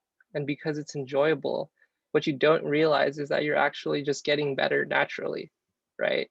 And you know, it may seem like hard work to other people, like you're putting in all these hours, but you're actually just having fun, right? And so I think that's a good point as well. And also, like, it's just this idea of contextualizing time again, right? Like, the learning curve is like really steep in the beginning and then it flattens out, And if you try to teach this to a freshman, it's like, they might not understand this, right? And then if you try to teach it to a sophomore, they might not understand it either. You try to teach it to a junior, they might understand it, but then they'll procrastinate. And then you try to teach it to a senior and they understand it, but it's too late, right? So like, if you're a freshman, you really have to understand that, like, you're gonna get better. That's great, right? It's gonna be super exciting, have fun, enjoy it, and embrace it.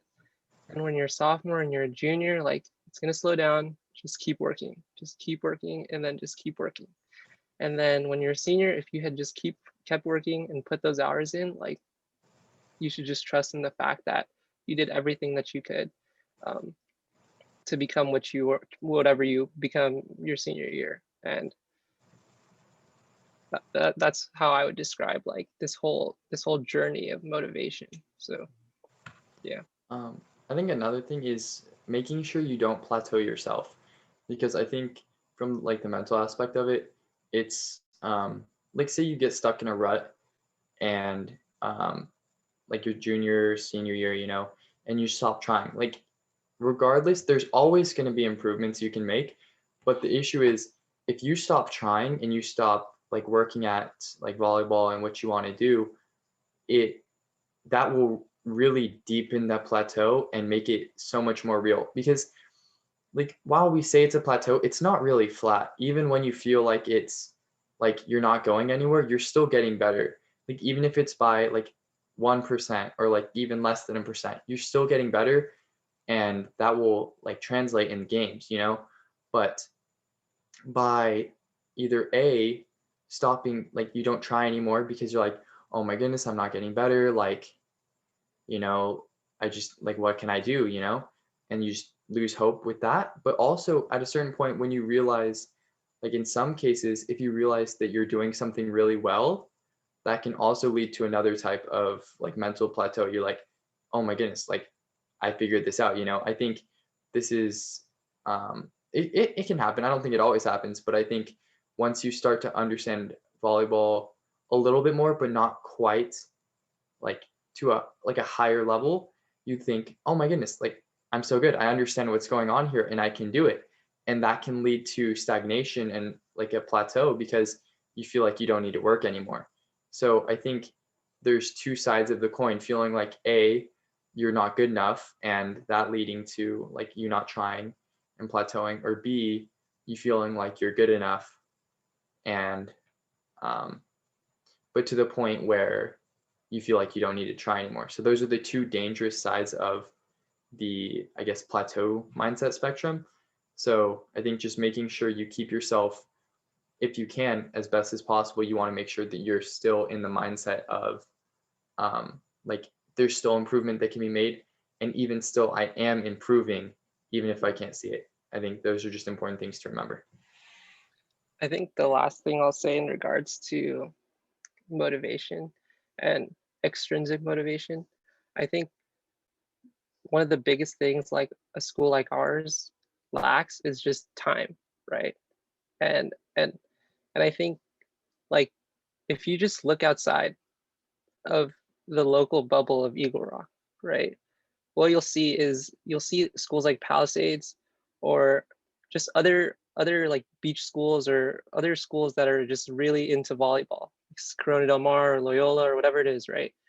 And you'll see the entire team is not only on the club team practicing like, I mean, it's not only on the school team practicing like 2 hours a week or 2 hours a day because they have the resources and the gym time to be able to do that, but they're also part of a club team and they're playing, you know, I don't know, 2 or 3 times a week, and then they have their tournaments or whatever it is, right?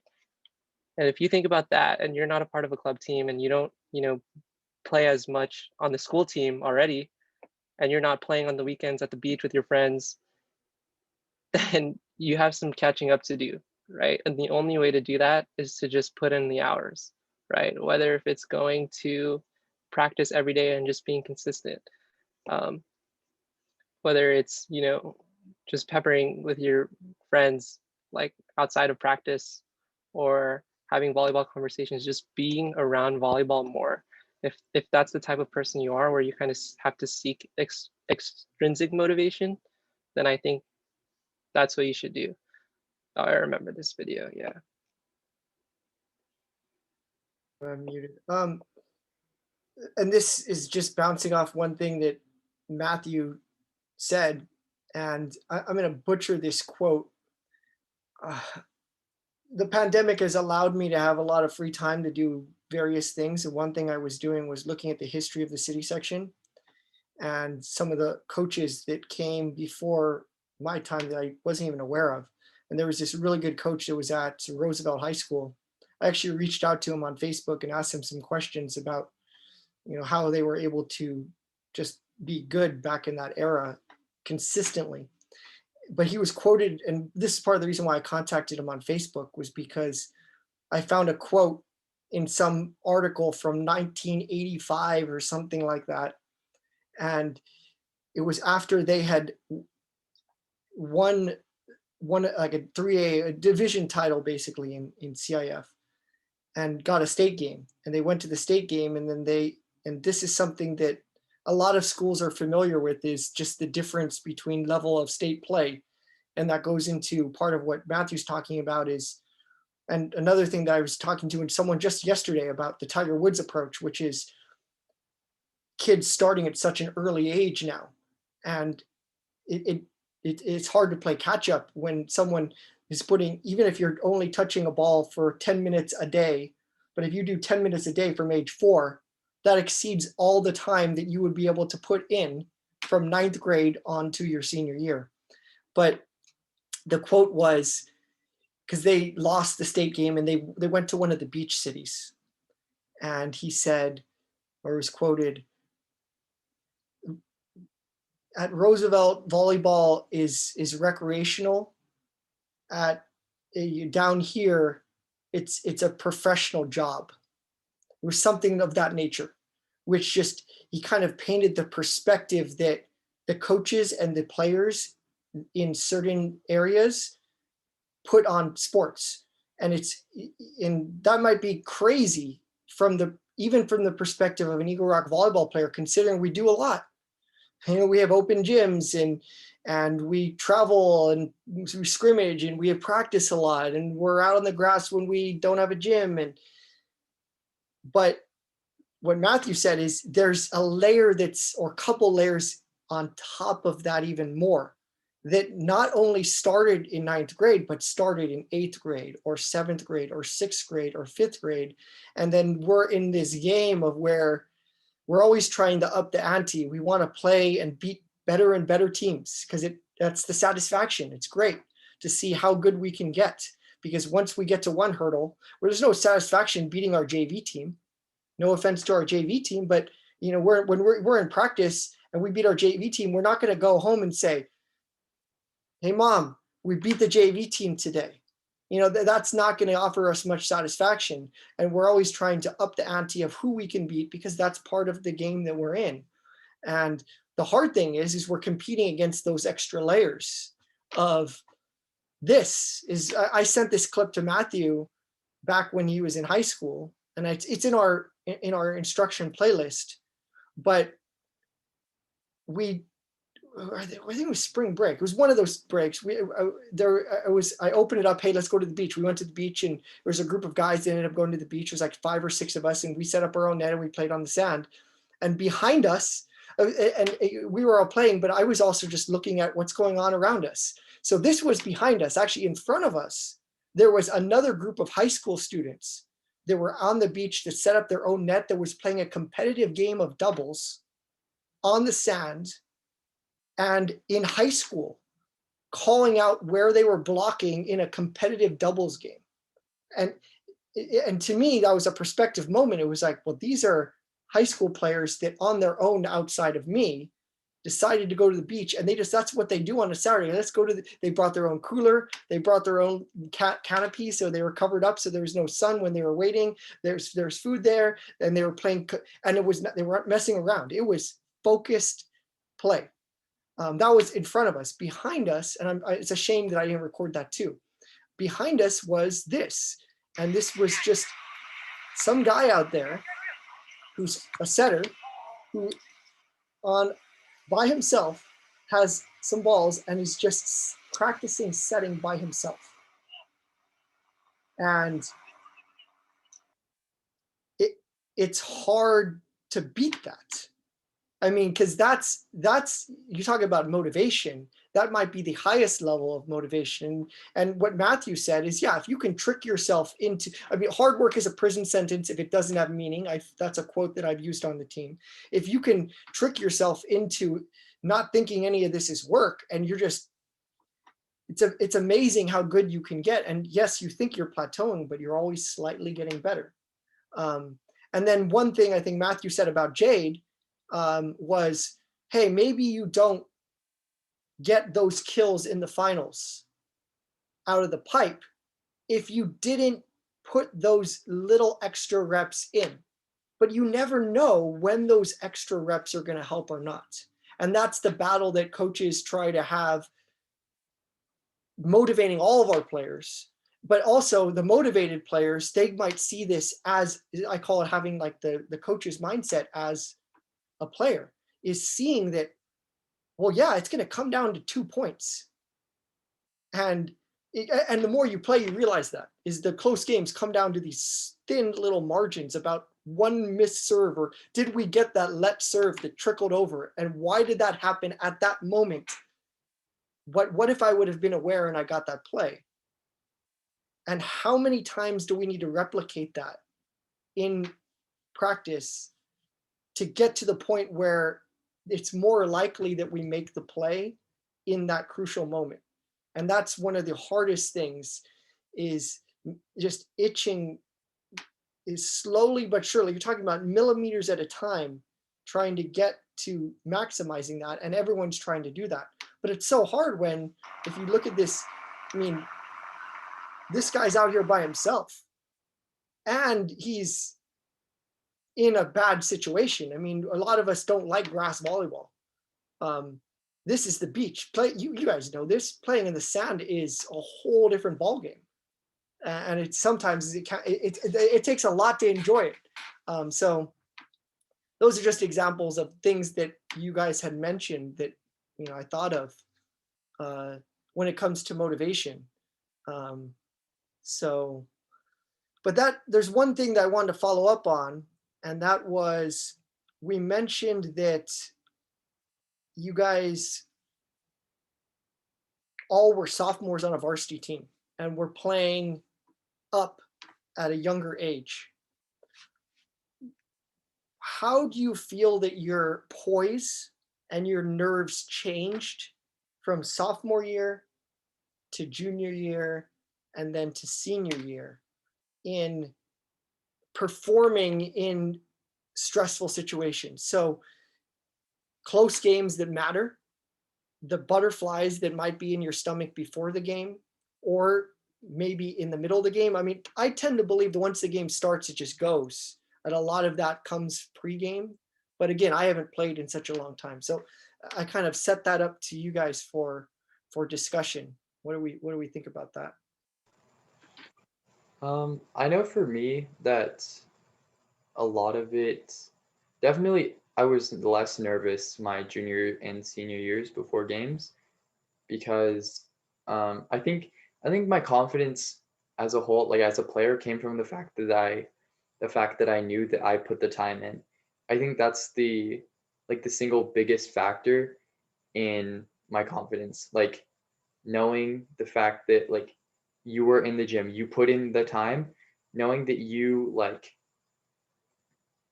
did what you can do allows you to go into the game with the knowledge that, like, you know, obviously ideally this goes well and you win, but regardless as to whether you win or not, you know that you put in all the preparation that you could.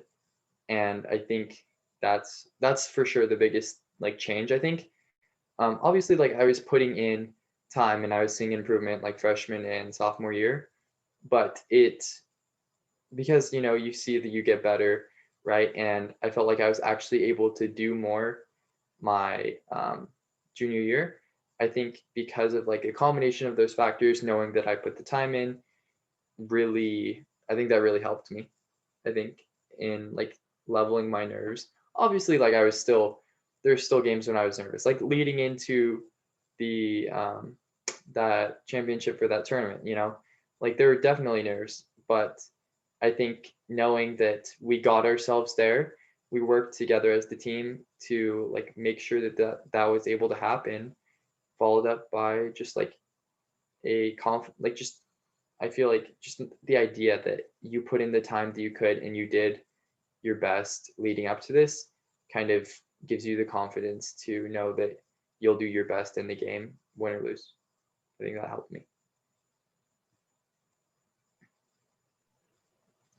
I think for me, like my sophomore year or my freshman and sophomore year, I was a little bit more emotional than I was my junior and senior year in terms of like how I'd react to points or how I'd react to my own mistakes on the court. Like if I made a mistake, I'd have my head down or something, because I just needed to do better in my own opinion.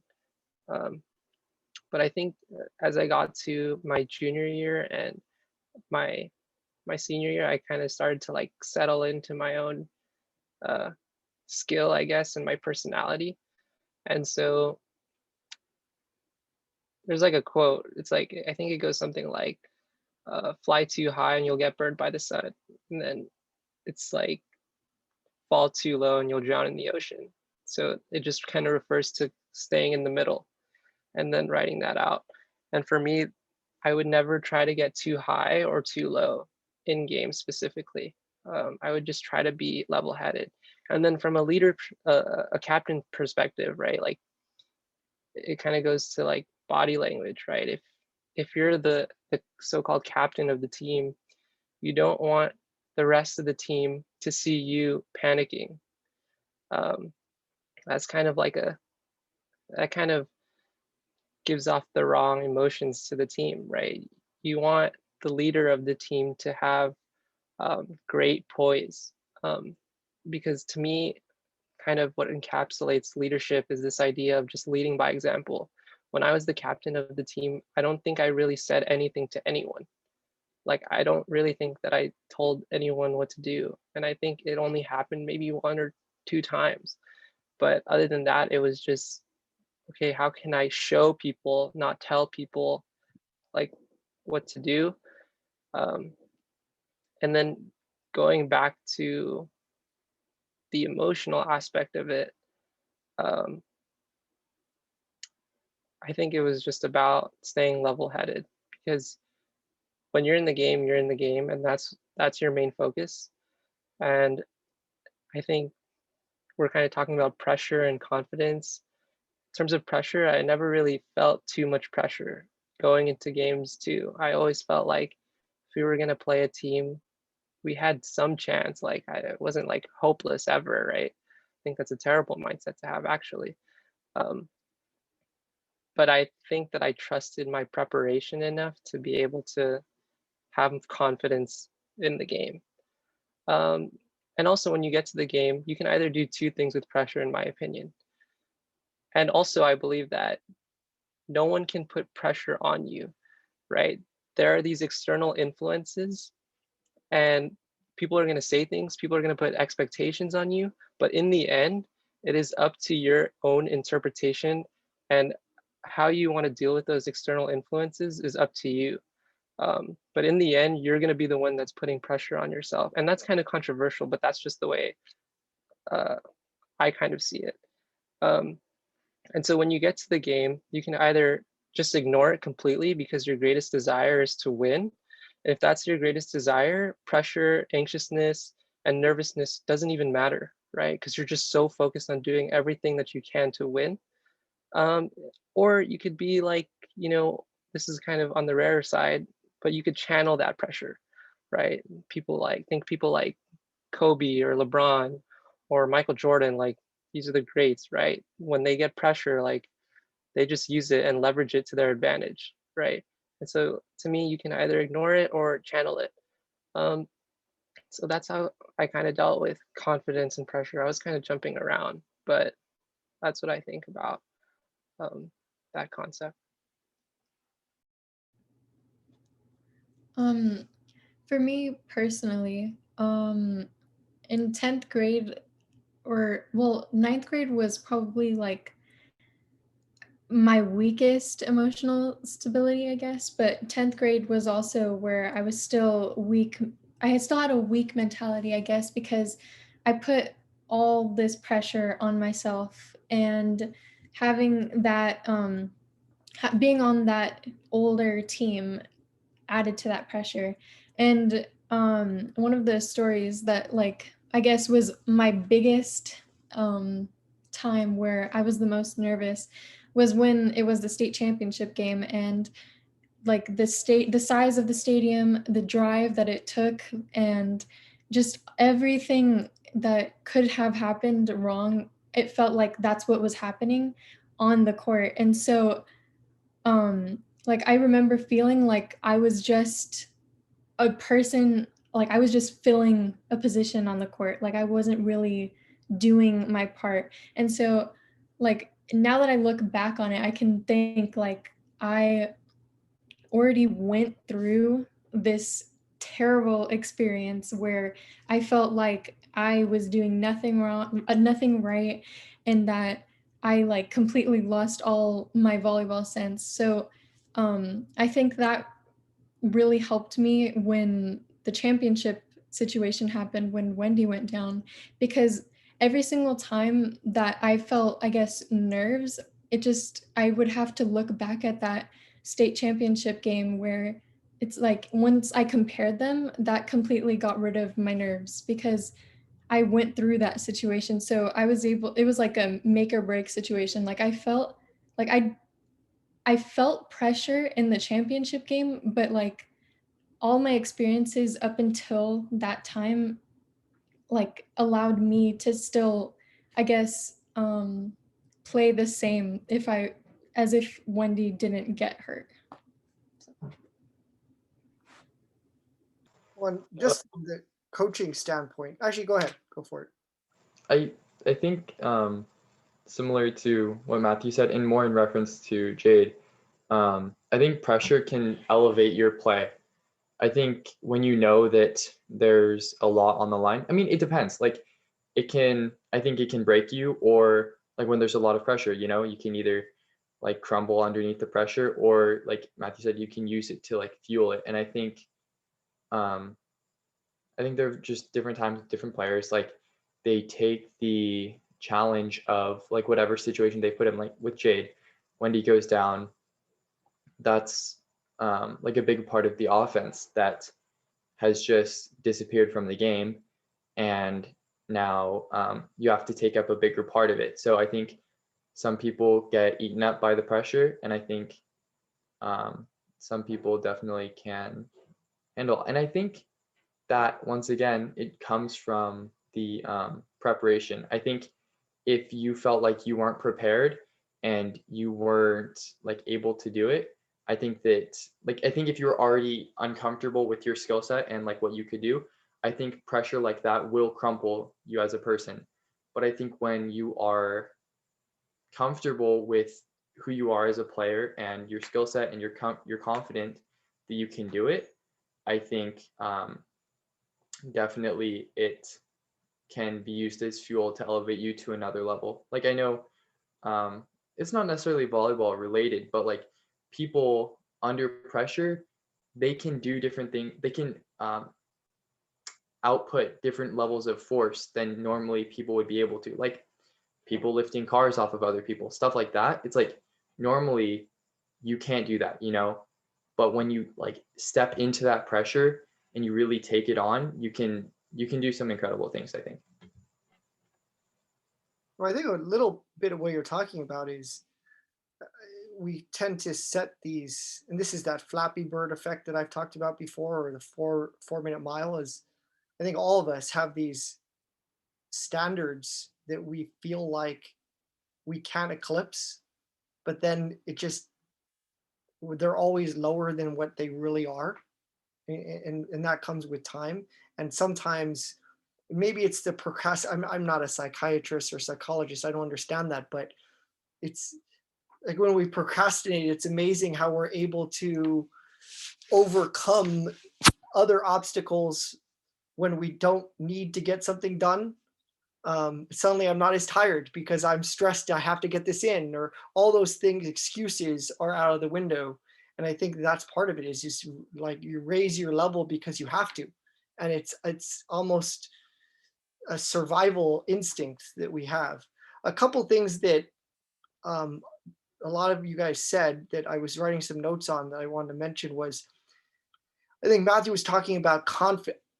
The way I take in what you said and package it would be confidence through preparation helps with poise.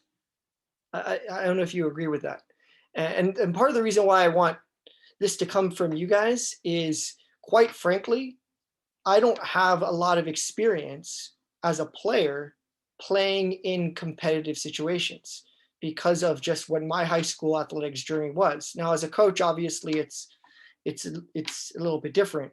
But one thing that I tend to do with most things, not just volleyball, but when it comes to asking and trusting people's opinions and perspectives, is I feel like if someone has been in this situation and overcome and performed in that situation, then it's not a situation of the blind leading the blind, meaning you've done it. And if you've done it, then clearly there's certain things that you've been able to do in your mind to prepare you for those moments to, again, maximize your abilities.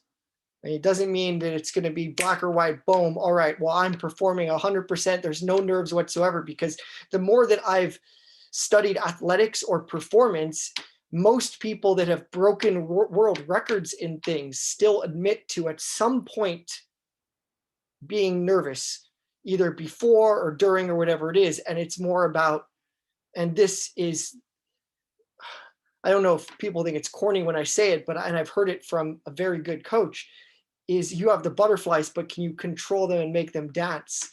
It's not about getting rid of them entirely. But also, Jacob said this, is how big is the moment? I think that's also tied to it too, maybe, because maybe every moment is equal if you can get that in your mind to believe that. But then the average person would say, well, wait a second. Jade played in a CIF Open Division semifinal and final game. That's in the high school realm, some of the highest level of, like, hey, this is a big deal. On if you were to compare this, I guess, a spectrum of, because what's going to happen in that situation is a lot of external factors or external sources are going to come in and say, hey, that's a big game. There are people around you are going to say that, and then the environment's going to create it because, oh, it's going to be at a college, or it wasn't for us, it was at Birmingham, but the stage is bigger. The spotlight is big. It's a huge thing. So that's why, and not just for Jade in particular, I'm so proud as a coach for seeing just the way that our girls team this past year was able to not just handle the pressure of the moment, but seeing the energy and enthusiasm and the passion at the same time. If you really watch, and it's some of the photos kind of encompass that, but just the celebration for the littlest of things on so many different points is inspiring to watch. And from the performance from everybody. See, and the thing is, I also believe that the more you do something, the better you get at it. It comes back to what I said, is that equation, which would be confidence comes from preparation. The more you're prepared, the more confidence you're going to have. And then the more confidence you have, well, I've done this before, it's going to be a little bit easier to go through it. But what happens when you're not you guys? See, you're the stars. You're used to being relied on by at higher ratios. Your usage rate is more. Everyone looks to you and make the big play. And that comes with the responsibility of sometimes you don't. Okay. But what about someone who comes in for one rotation? It's harder for them maybe to be confident and have poise. Why? Because they just haven't done it as many times. You know, I think that, so I think that that's another thing that comes in, is so getting everybody on the team to share that collective poise and confidence.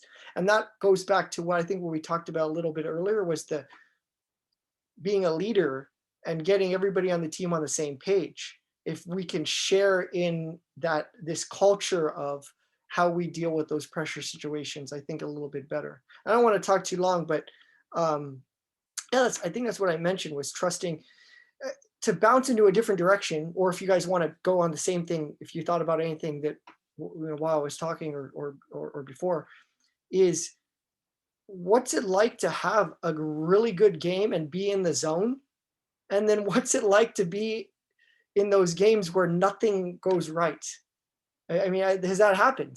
There's some times where I just missed 4 serves in a row. How did that happen? And then there's other games where you go back to the service line and it doesn't matter how you toss the ball.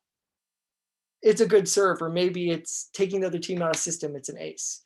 I guess the splits of percentages, like when you do, how, as a player, in terms of your confidence, how do you not lose confidence, or be more nervous if you're in one of those ruts where things aren't going well?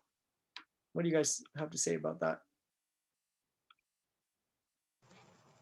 I think in terms of, I'll get to both, but I think in terms of the confidence part, like when you're in that, like that mindset in that game where everything's going right, I feel like for me, there are less thoughts going on. Like, I think like I'm thinking less, like my body is just doing what it knows to do, because at a certain level, it's muscle memory. And I mean, there's still my brain is still like thinking, it's making reads, it's thinking about like where I want to hit the ball, stuff like that. But that's like momentary flashes through your head.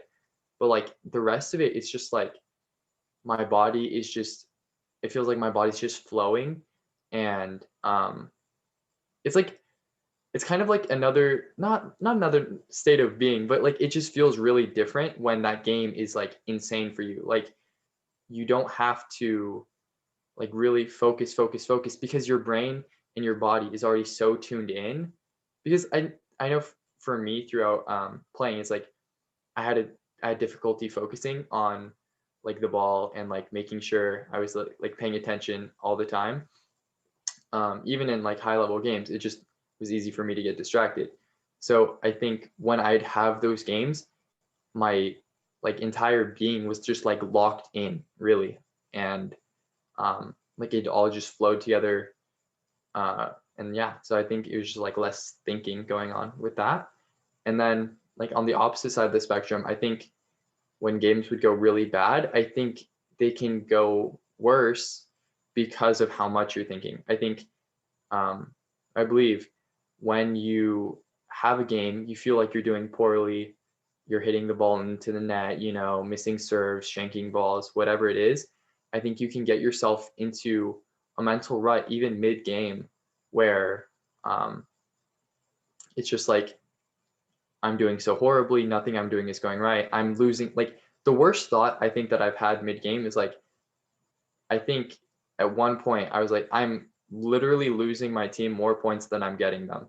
So I think that's probably one of the worst things you can do in terms of your mindset. And that's something like, I guess, to avoid as part of the like those bad games. But it's hard sometimes, you know, like when there's a constant like bad, that was bad.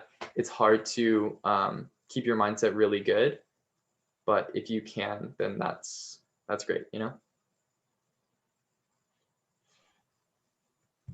I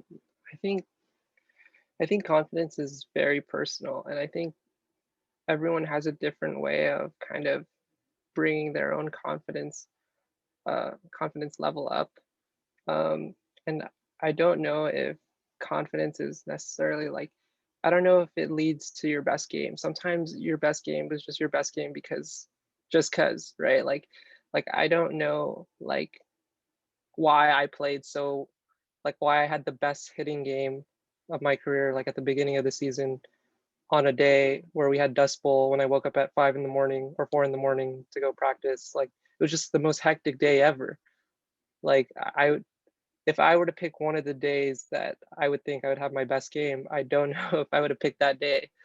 And there's so many factors, that were involved with that, which was maybe it was because we were playing Alex Knight, who was like a star player, who's going to UCLA, was already playing for the youth national team, and we like really wanted to beat this team, right? Or maybe it was that, or maybe it was just the overflow of adrenaline from the day because of Dust Bowl. Like, I don't even know, I can't explain it, but what I do know is that when you're in those games, just embrace it and understand that you're in a state of flow, right? Like Jacob said, you're not really thinking, it's just happening. And I can't really explain that. It's just kind of personal, right? You just find yourself in it. But in terms of preparation, like, I think the way I prepared the best, and this is really personal too, like not everyone did this, but I just watched film. And going back to like finding the thing that you enjoy a lot, do that. And for me, that was just watching film. And so I would watch film like when I would wake up in the morning, when I would go to sleep, like I would just watch film just cause, and it wasn't to study, it was just to watch it because I just liked watching it. But I think what it did was I got to rehearse all of these different scenarios multiple times. And so I think it's like, it's like Queen's Gambit. If you watch Queen's Gambit, I know coaches watched it, but it's like, if you haven't, she plays chess, right? And basically she's like a champion, a world champion, but the way she practices is she looks up at the ceiling and she's just visualizing all of her different moves on the chessboard and all of these different scenarios. She's not actually playing anyone, but she gets to visualize it and rehearse all of these different scenarios. And so I think it was kind of the same way for me, getting to rehearse all of these different things. Oh yeah, this is a clip of visualization. So there's no ball and they're just rehearsing. It's kind of laggy, but there's no ball and they're kind of just playing a game with just by visualization.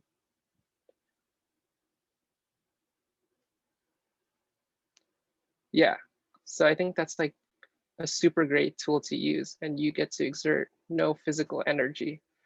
And so for me, that's where a lot of my confidence came from. In terms of like really bad games, I don't even know. Like, I think one big part of it is just having no points hangover.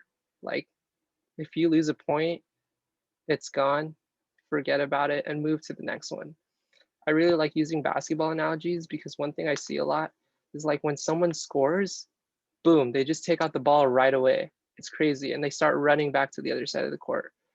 If you watch basketball, if you don't, it doesn't matter. Just like, don't think about the point you just lost, because then you're not focused on being able to maximize the next one. And so, yeah, that's what I would say about good games and bad games. If I could quickly add something on to what Matthew said, like even like beyond like no point hangover, I think something that's important to remember is no like previous set hangover. Like, each set is individual of the previous set. So I know you say this a lot, Coach. Just like, it's a clean slate. You know, each time there's a new set, the previous set doesn't matter what happened. You may have gotten blown out. Like, there's plenty of games where it's like blowout versus blowout. Like, a team can win 25-3, and then the other team can come back and win. You know, it's just about maintaining that mindset that no matter what happens in this set, like this is if you're losing, right? Say you lose the set, right? There's no point carryover, you know, nothing like that. You just have to be able to reset and carry on into the next set. But then I think something important, if you are doing well, you are winning, it's if you can, it's important to carry over the flow and the hype around and just what you were doing well in the set that you just won into the next set. Because if you can start just really feeling the rhythm, you can start snowballing and just start doing really, really well throughout the rest of the game. So yeah, that's just something I want to mention.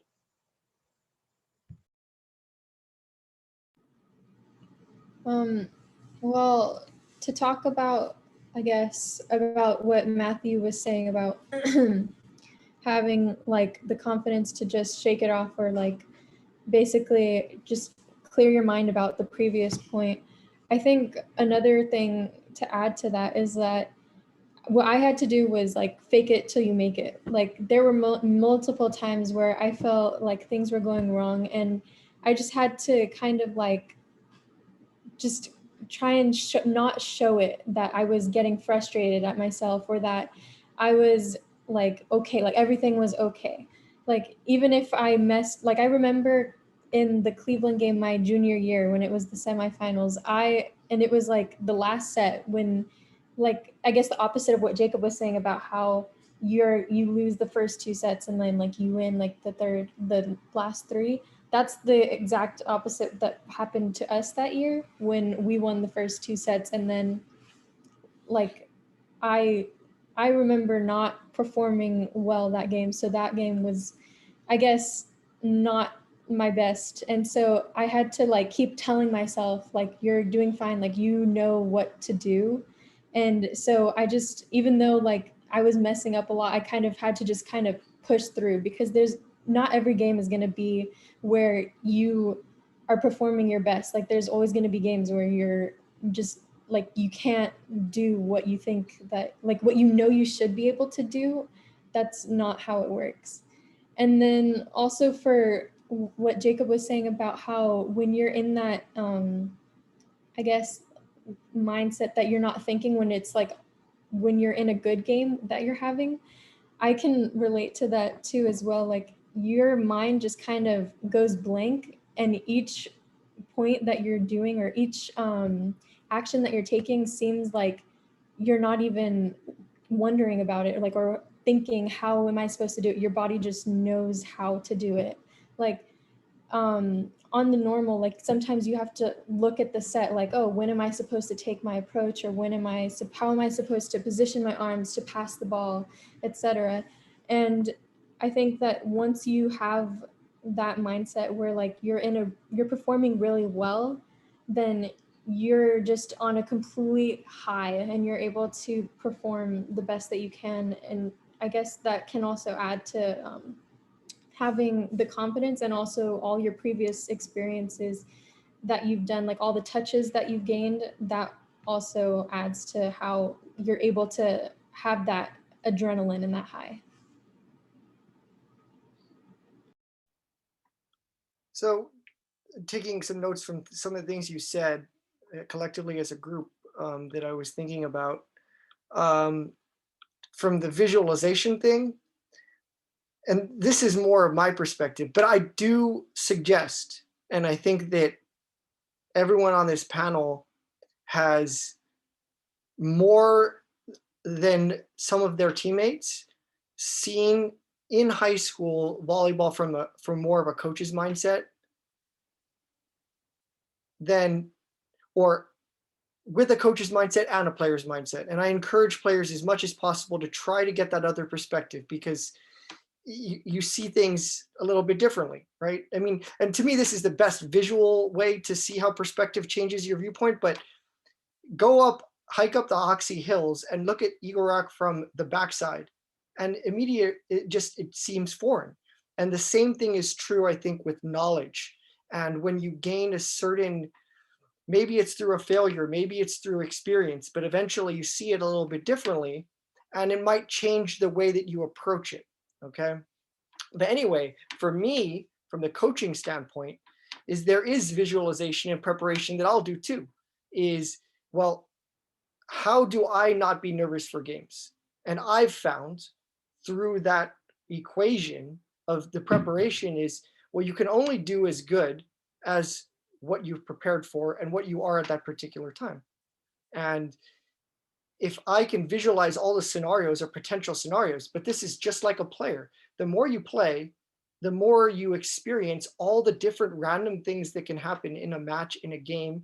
and all the different skills you can utilize to get out of the traps that you might fall in, either in a mental trap or something like an actual block. I mean, one like basic psychological thing for a player would be, and you guys are front row players, what do you do when you get roofed and you're in an opposing gym, the other team goes crazy, maybe the opposing blocker stares you down a little bit, everything, it's embarrassing, it's demoralizing.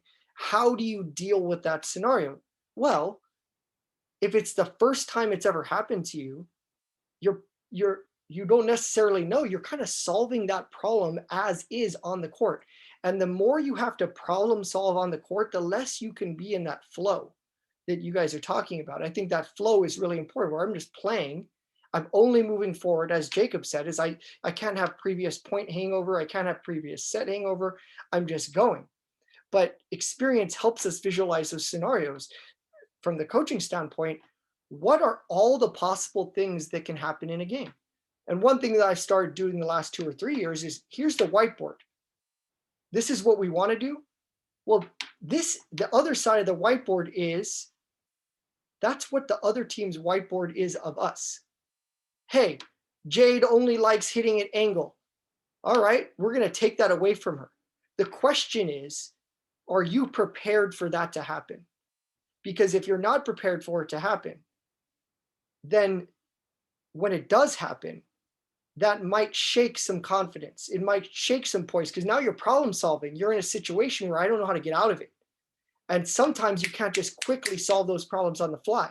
Now, part of my job as a coach would be, and what your job as a player is, well, what are all the possible scenarios of something could happen? Prepare for all those and visualize every single moment of them. All right, well, it's 2020 and they think I'm the weakest passer. They're going to serve it to me. I'm going to get a good pass. I'm going to shank that pass. How do I deal with that scenario? Am I going to get all crazy about it? Or am I going to move on, accept, all right, well, maybe the reason why they're serving it to me because I'm not a strong passer. I accept that. That's not one of my strengths. My strengths are A, B, C, D, and one of my weaknesses is that. That's fine. I live with it, and I'm okay with that, right? And then if it does go well, well, then that's great because, oh, I passed it well. Then it increases our chances of moving on. But I feel like the visualization of all those scenarios, and it helps when you're a senior, probably when you play longer, because you've seen so much volleyball. You've went through a lot of those scenarios. However, there might be still, I'll give an example from Jade's season. I did not predict that a high school girls team in the city section was going to triple block in a match that season. When we played Carson, going into that game, I did not mention it. It didn't even cross my mind. It wasn't even on the table. I knew that they had a really tall outside, but I was like, okay, well, that's good for us. Why? She's never going to be in a blocking position against us because most of our attacks are going to go to the outside. And but that's an example where, and this can happen as players, is you go into a match thinking, oh, we got this. And then suddenly, wait a second. Oh, I thought this team had a short setter. Well, they've actually decided to implement some strategy and they're moving their blocks around. Did I prepare for that mentally? And sometimes it's a responsibility of the coach, but the other time it could be the responsibility of the player. What can this team do to stop me? What are their, and sometimes it's not even directed by the coach. I've coached against teams where the players take it upon themselves because they have so much volleyball knowledge and have played club or whatever it is, that they decide, I'm going to commit block. We were at Silmar in a tournament and their middle blocker, without their coach even saying anything, and I knew him because we went to open gyms and some of our players knew who he was, decided to start doing it. And so I think that's the thing, is preparing for those moments through the visualization is really important. I wanted to stress or bring up what Jacob mentioned was, one of the things I said a project I'm working on is uploading all the old video, which is terabytes of information. And I just uploaded last week the last league game the girls lost. And it was one of those games where we scored more points, but lost the match. And occasionally that happens in volleyball. And it goes back to the scoring format that Jacob talked about, which is it's sets. You can blow out a team. You can blow out a team. You're up 2-0. Everything's going perfect. You think everything's great. And then maybe you put your subs in the third set, or naturally you just start taking it easy. Maybe your players or as a player, I'm going to take a little bit more risk on my serve or my swing right now because we're up. Okay. Anyway, they win 2-point game. They win a 2-point game. And now suddenly you're in a fifth set. And then you lose that game by 2 points. So you lost 3 sets by 2 points, 6 points total. You scored another 10, 12 points in the other sets, but you still lost the match. But you flip that. And flipping that means you're using your advantage. So when the other team does it to you and you get blown out by a bunch of points, you're all right, well, this is a scenario that can happen. And one of the things I brought up a lot with our teams was, and Wendy, Kyla, and who else was there? Trina? I think, I'm not sure. And this is another recommendation that I'm sure you guys would endorse that Matthew brought up, was watching video. And I talked so much volleyball with Jacob. I probably had the most coaching conversations with Jacob than any player that I've ever coached while he was in high school. So him seeing the other side of it. But when you watch other games, you become more aware of these things. So they were there. They watched a city championship game where Palisades scored more points, but lost the city championship. And that, for at least for them, was really stuck in their mind. It helps because they saw Granada Hills lose 25-6 in one set in a city championship. And the players didn't panic. People didn't yell at each other. It was all right, that set's over. And Palisades on the other side was going crazy, and, celebrating every single kill, not getting fazed by any of that.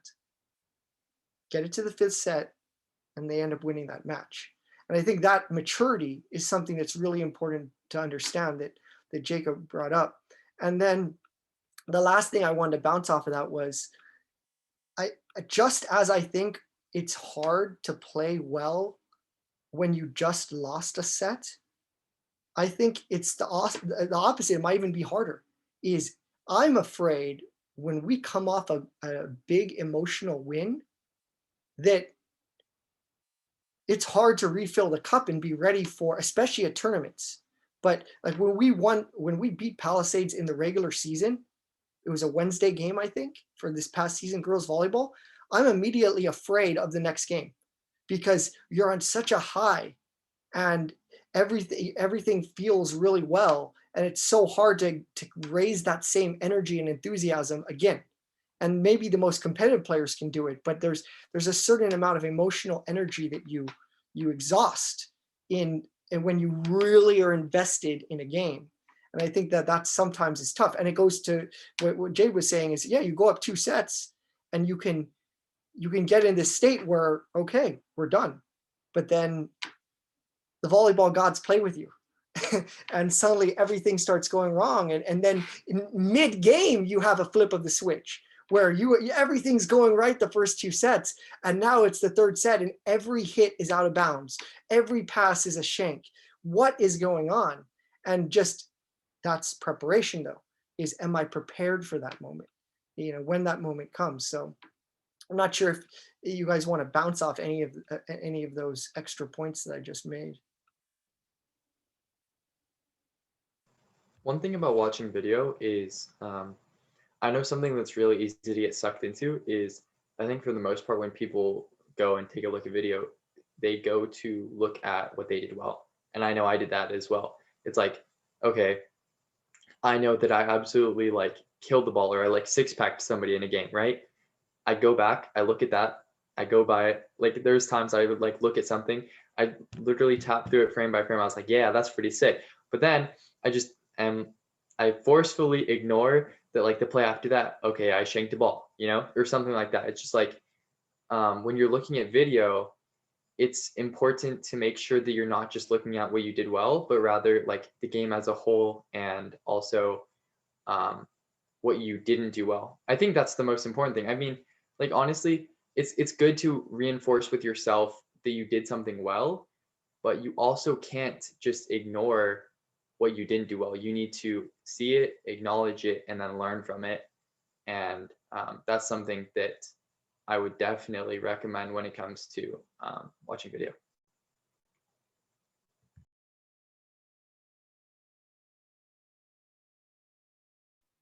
Any other?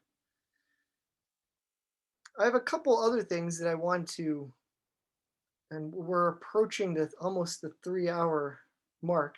I'm not sure how much endurance we have, but I know for myself, I love talking volleyball, and I can't tell you how valuable this is. It's great. I mean, just having your perspective, having been through all these scenarios.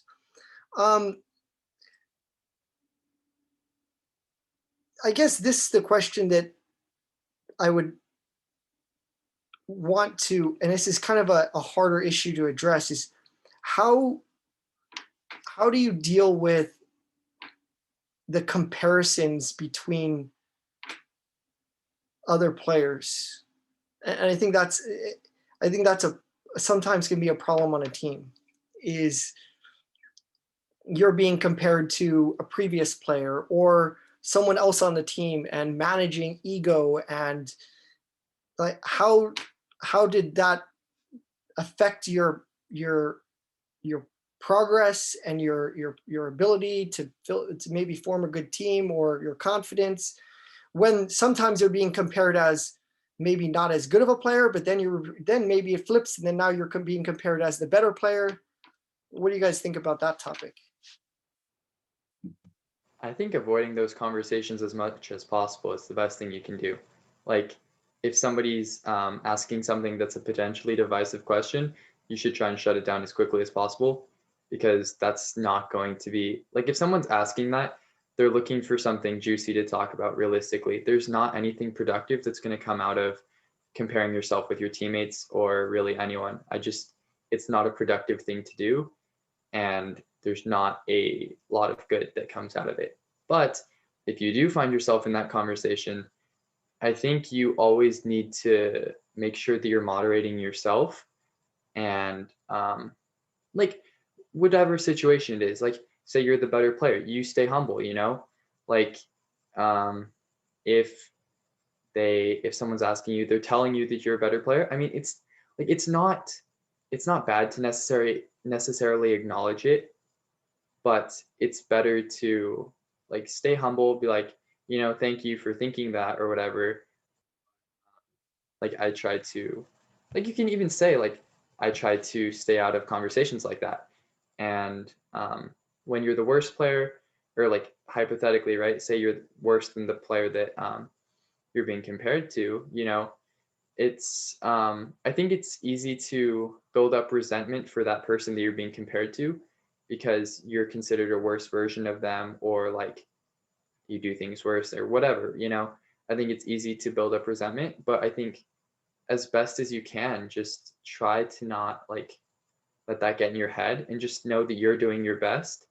And that's why, like, I guess working hard is the best thing you can do, because it helps so many different aspects of your game, like being better on the court, but also your mental. That you are doing your best, and that's all you can do. So regardless as to whether that person is actually better than you or not, I think really just, like, knowing that you're doing what you can do, and not really focusing on, like, what's being said, and not building resentment, because that, like, going back to the team chemistry thing, if you're constantly comparing yourself to other players, or you're like, oh yeah, I'm better than that person, or, like, they're worse than me, that can absolutely destroy team chemistry.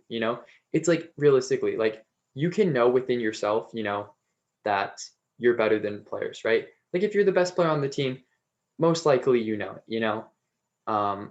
but it's about how you act in that situation, where you understand that you are the better player, but you don't let yourself get carried away with that thought, and you just know that you've been put in this situation by your hard work, and it doesn't do any good by, like, giving into it and being like, oh yeah, I'm the best.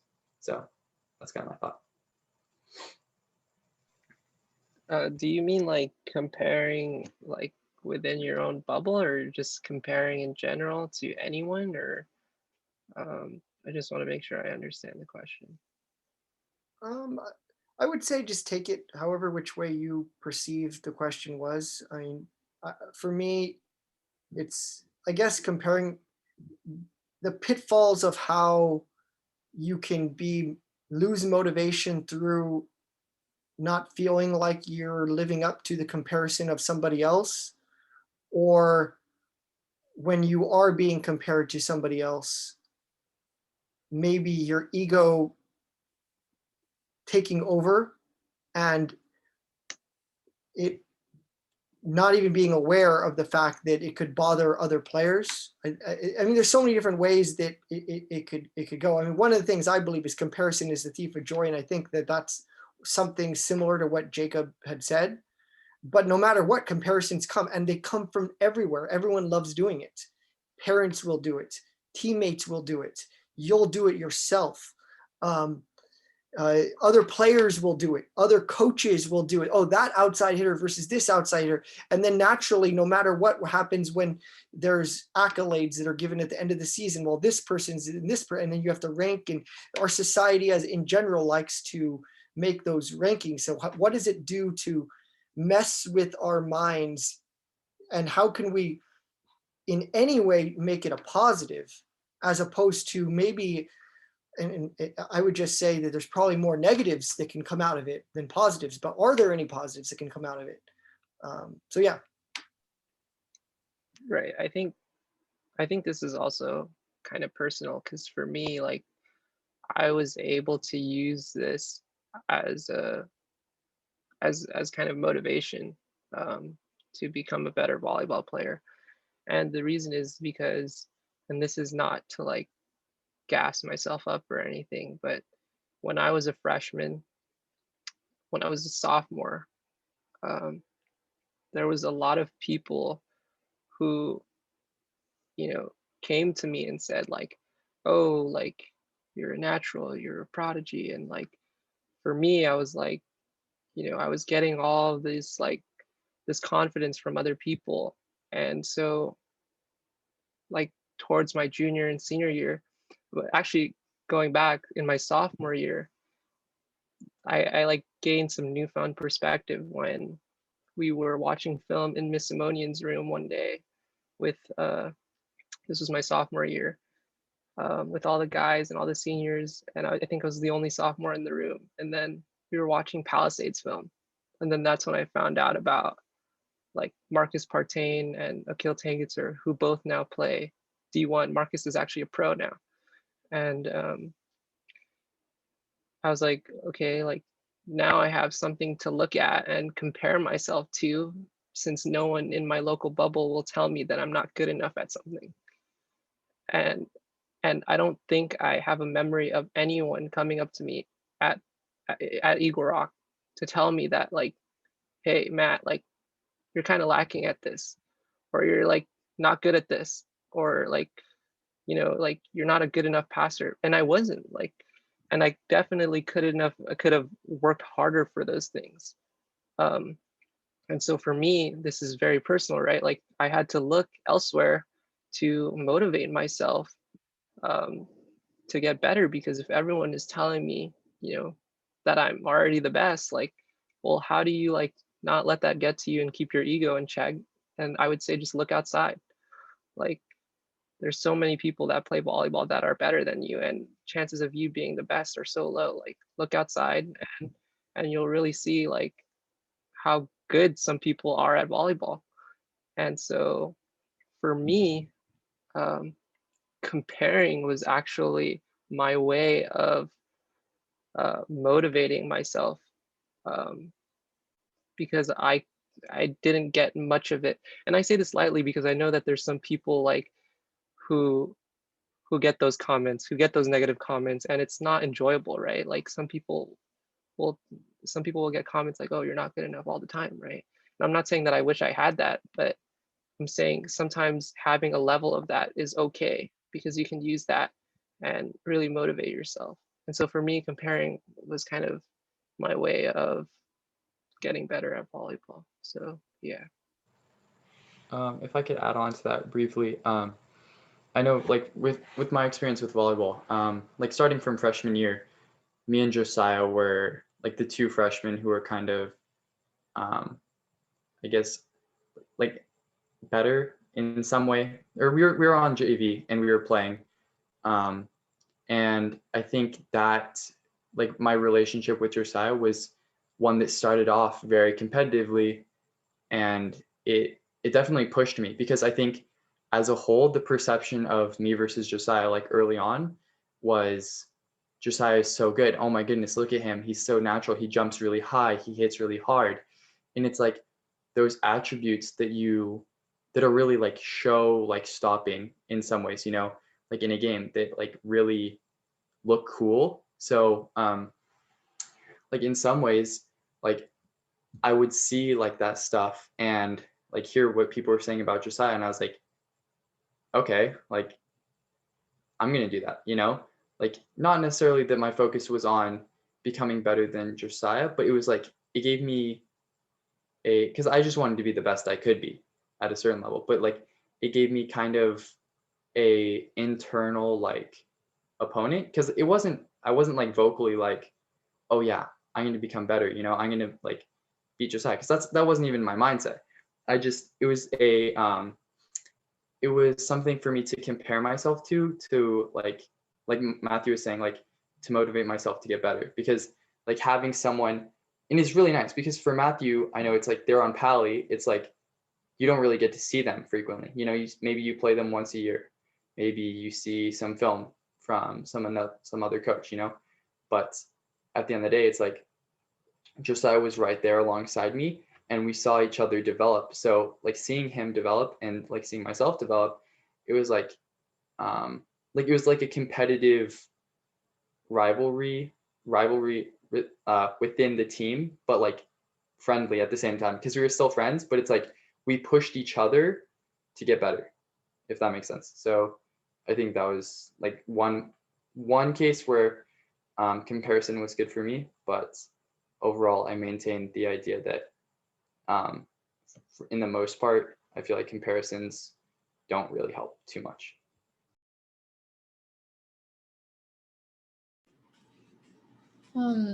Just for my take, I think it all depends on like the way one chooses to look at it, because I guess yes, having like comparison within the team, like having people tell you you're good or you're bad, like I feel like that shouldn't really be like the job of the players to be telling another player like you're better than this person, because it just doesn't feel good if you're in that kind of situation.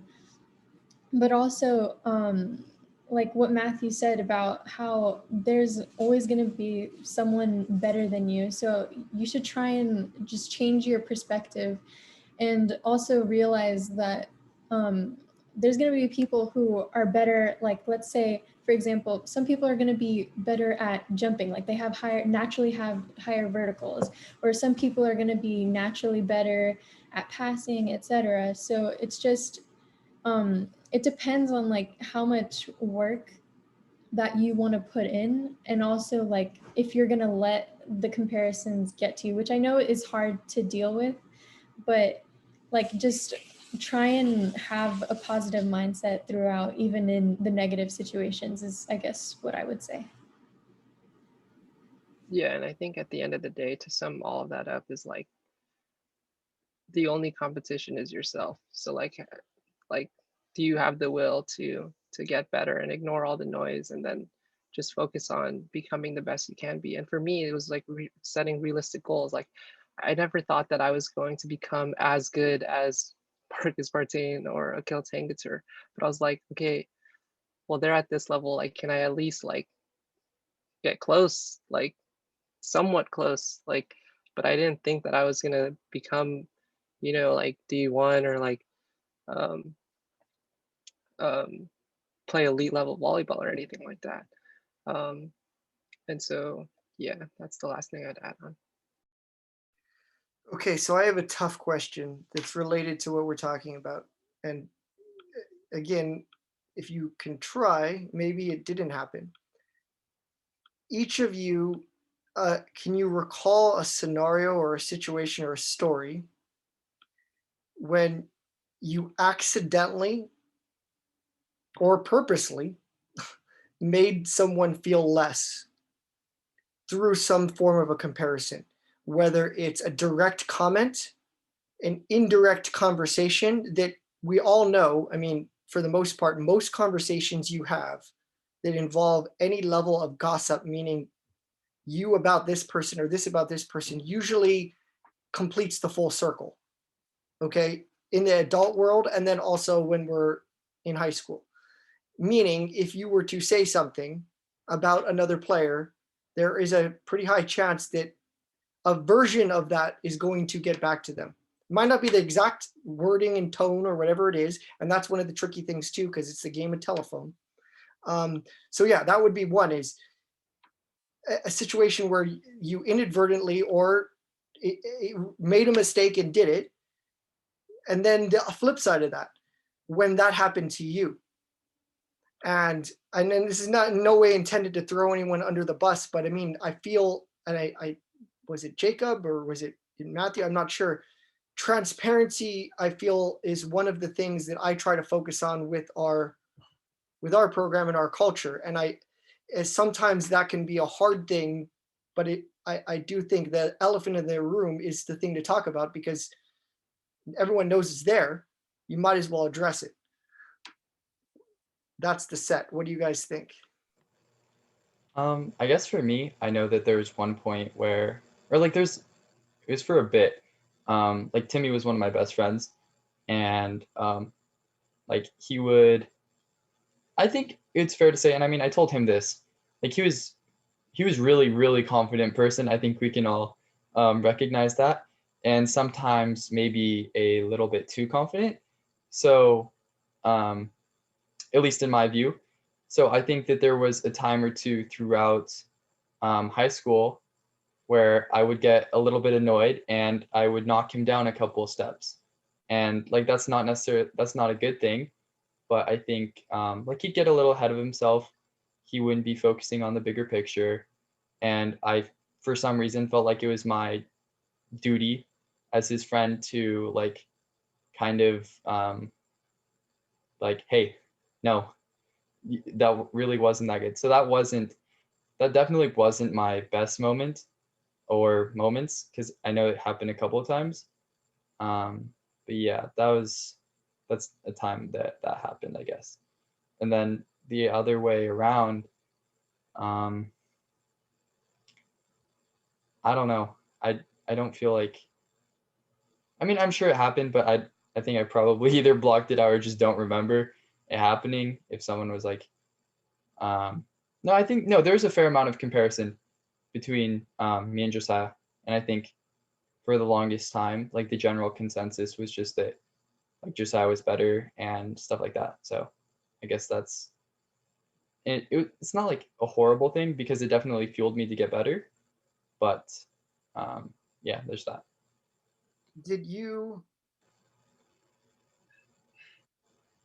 Jade and Matthew are not in this situation yet.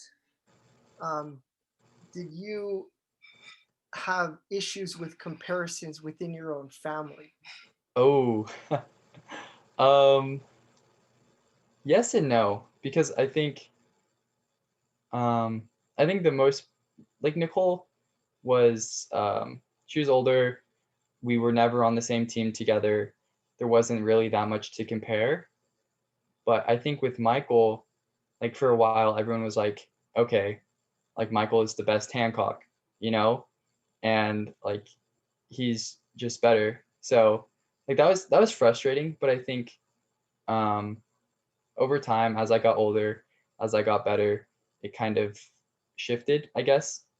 Like not by any means of myself, but like, or I mean, it was by means of myself because I got better. But like, I didn't really say a whole lot. I think what I did with that is like we focused on different aspects they were good at, you know, like Michael was a middle, you know, he was one of the best, if not the best middle, I think, that you ever coached, probably. Like he was absolutely excellent. Like his timing and his awareness on the court was insane, you know, but it's like, I guess for me, like he never had the athleticism that I had, you know? So like the main things that we focused on were like positives of like that I had and positives that he had, rather than being like, I'm just the best, you know, or like he's just the best. We just focused on positives that like we each had. And I think that actually translated into like what happened later on, like senior year,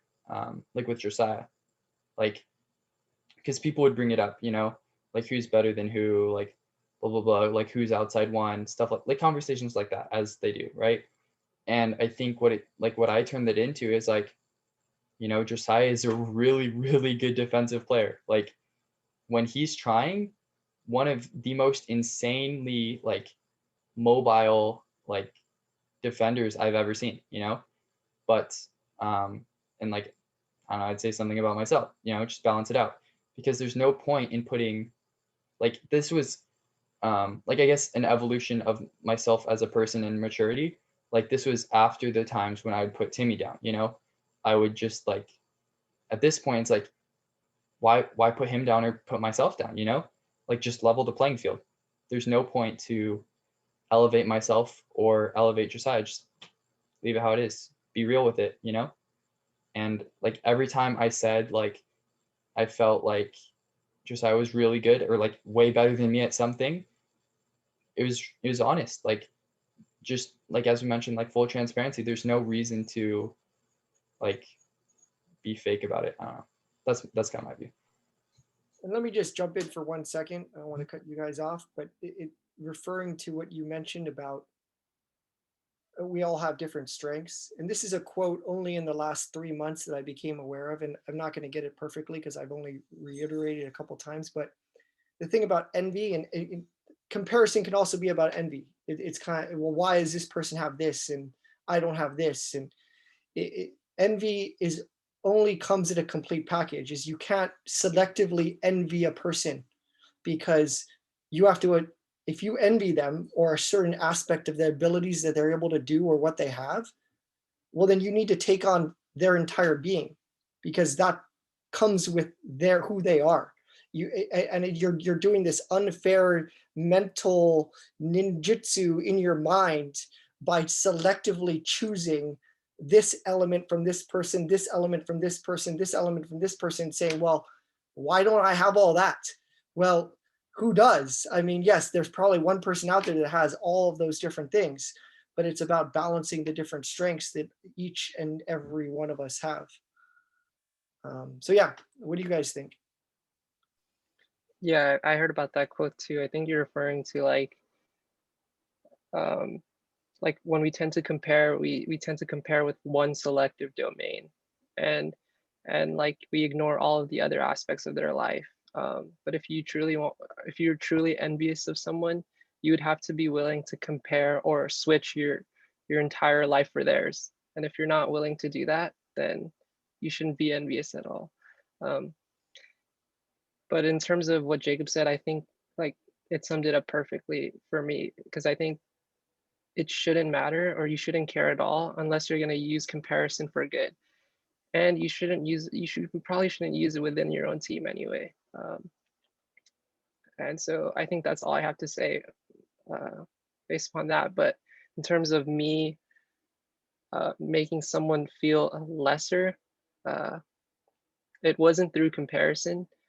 But I remember one time, like it was during the time of the season when I was injured and I couldn't practice, but I really wanted to, but I just couldn't. So I was just sitting on the sides in the Yosemite gym. And then Nick was like, Nick Walker. And I would tell this story to his face, so I'm okay like saying it here, but Nick Walker was like, oh my gosh, you're not going to practice? Like, I'm just going to say my back's hurting and I'm not going to practice either. And he said that to me and I was kind of offended, because I was like, well, dude, I actually want to practice. Like, you need to like get out there and like practice. And I know that he had some back problems, but the way he had framed what he said, it was kind of like he was just searching for an excuse to kind of skip practice.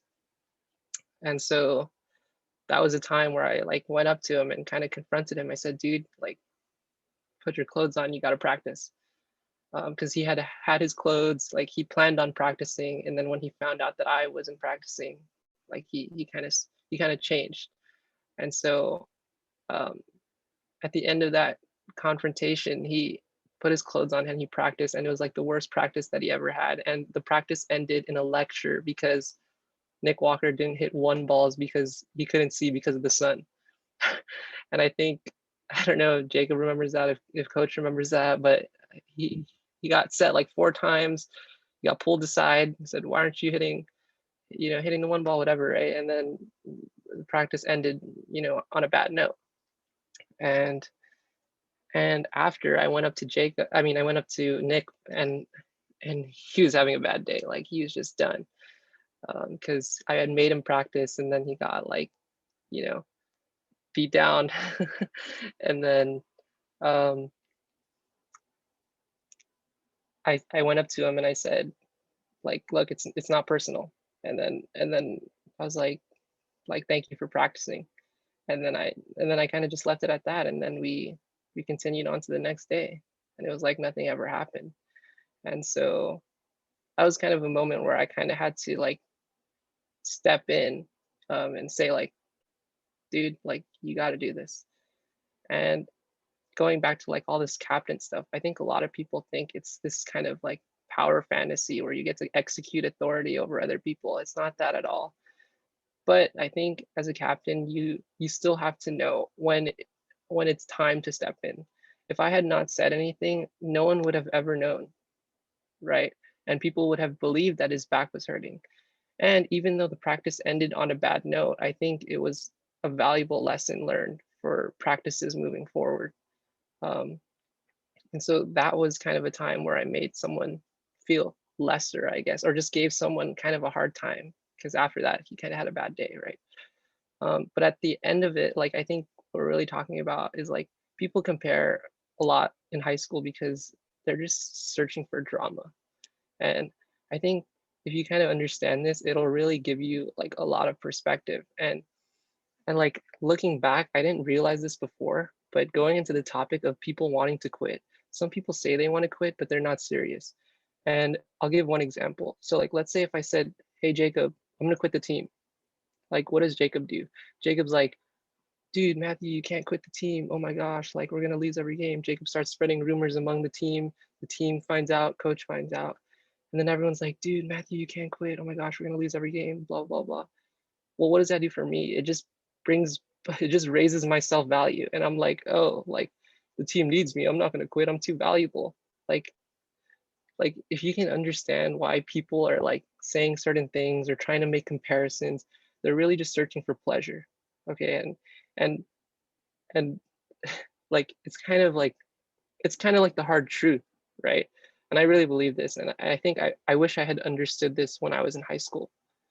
But I think that kind of sums up like this broader idea of what comparison really comes from, right? A lot of people compare because they want to feel better than other people. So yeah, that's what I would say about that. And let me jump in for 1 second and I don't always think there's malintent to that wanting to feel better. I think that if you dig into maybe the why of why you want that, it's more complicated than, oh, I just need to feel better. It could be because of, well, right now I'm at the dipping point of my emotional journey. It could be these other external factors in my life at that time that are leading me to be in this situation where that change jar needs deposits, and let me manufacture a way to get a deposit right now.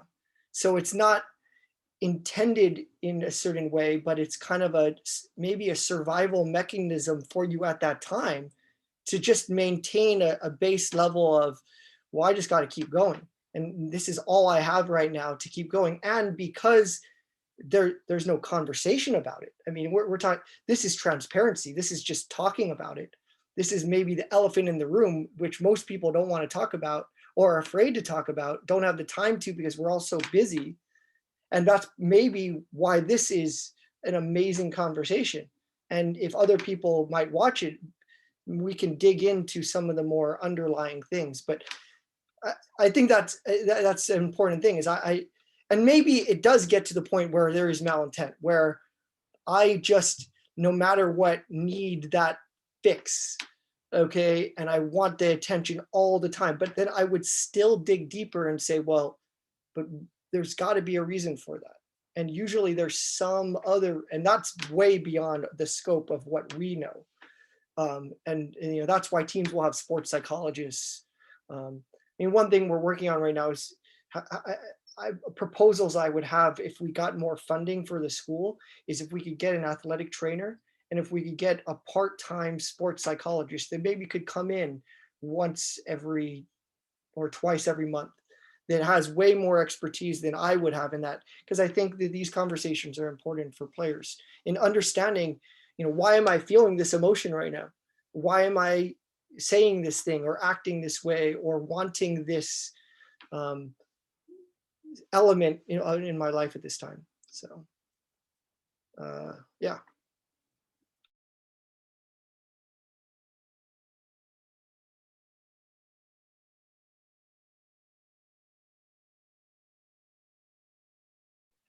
You're still on mute, Coach. I'm sorry. It would be the unintentional thing, or to you, or you did to someone else.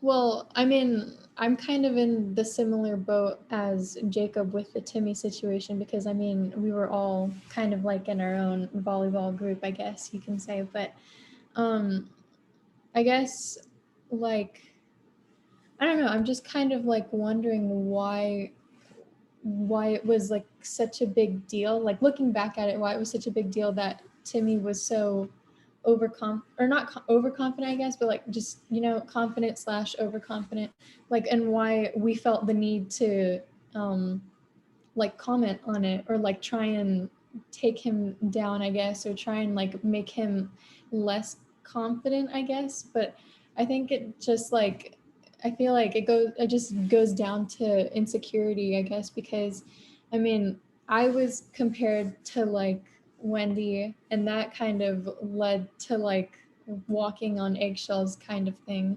And so like I guess I kind of felt a little bit inferior like at the time, like up until senior year, when it didn't really matter like if I was being compared or not. But it's just, I guess it's kind of weird how like society doesn't really want people to be like too confident. Like, even though we're saying like, oh, be confident, you know, it's just like when you see someone confident, I don't know why, but it's just like, why are you being confident even though we're telling you? And so, yeah. I think there are different levels of confidence, and that has to do with why I guess we responded the way we did.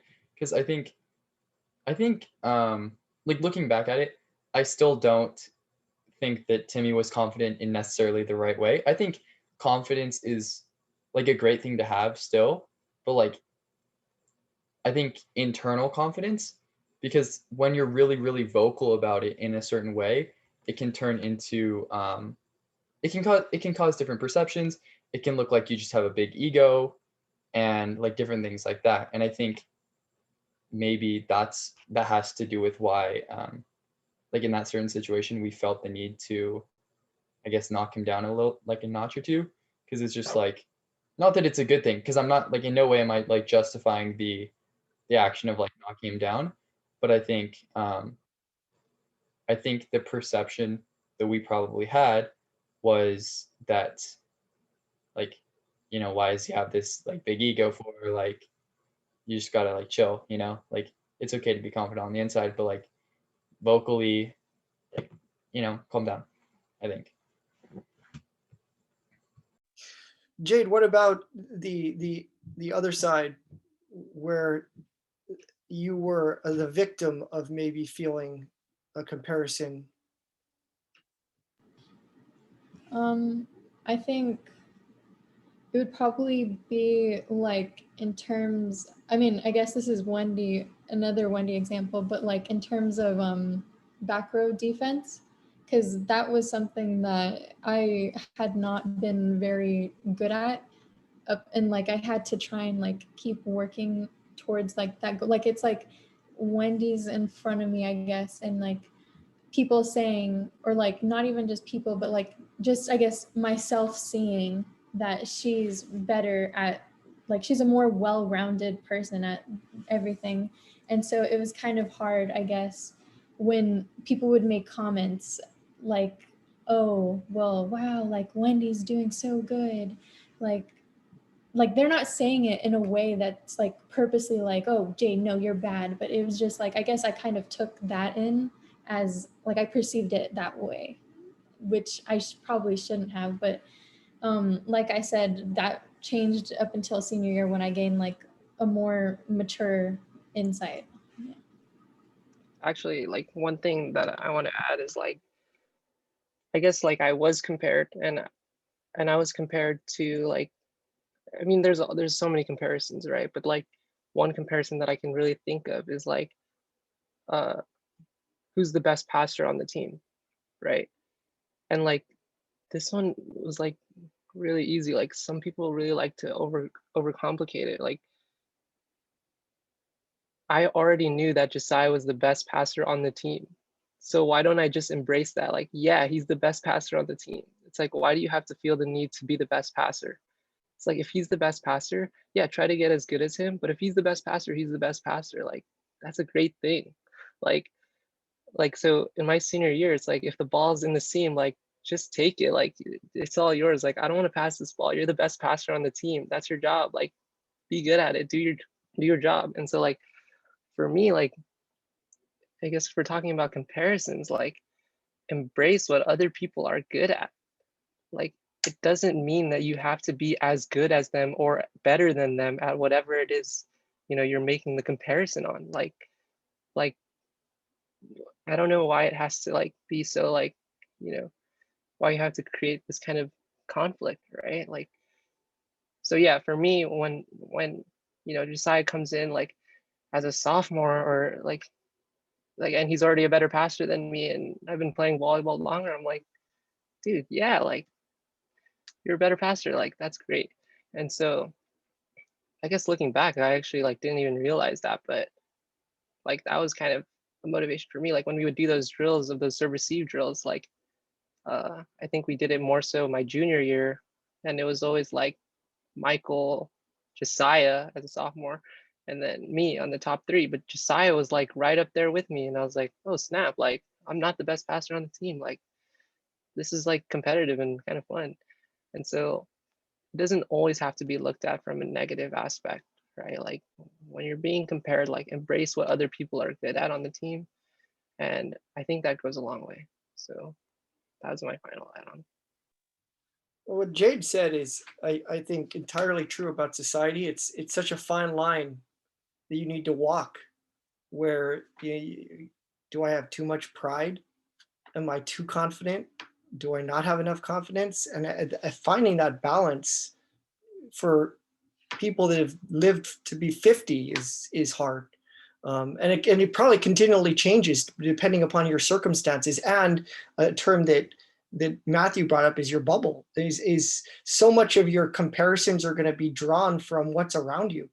And the more you expand your bubble, well, then you can be overtaken, because the bigger the bubble, the more fallacies you're going to see, the less good at everything you're going to see, because it's just more people, it's more competitive. Who's the best at this particular thing in the entire world versus who's the best in your small little pond when you're in high school.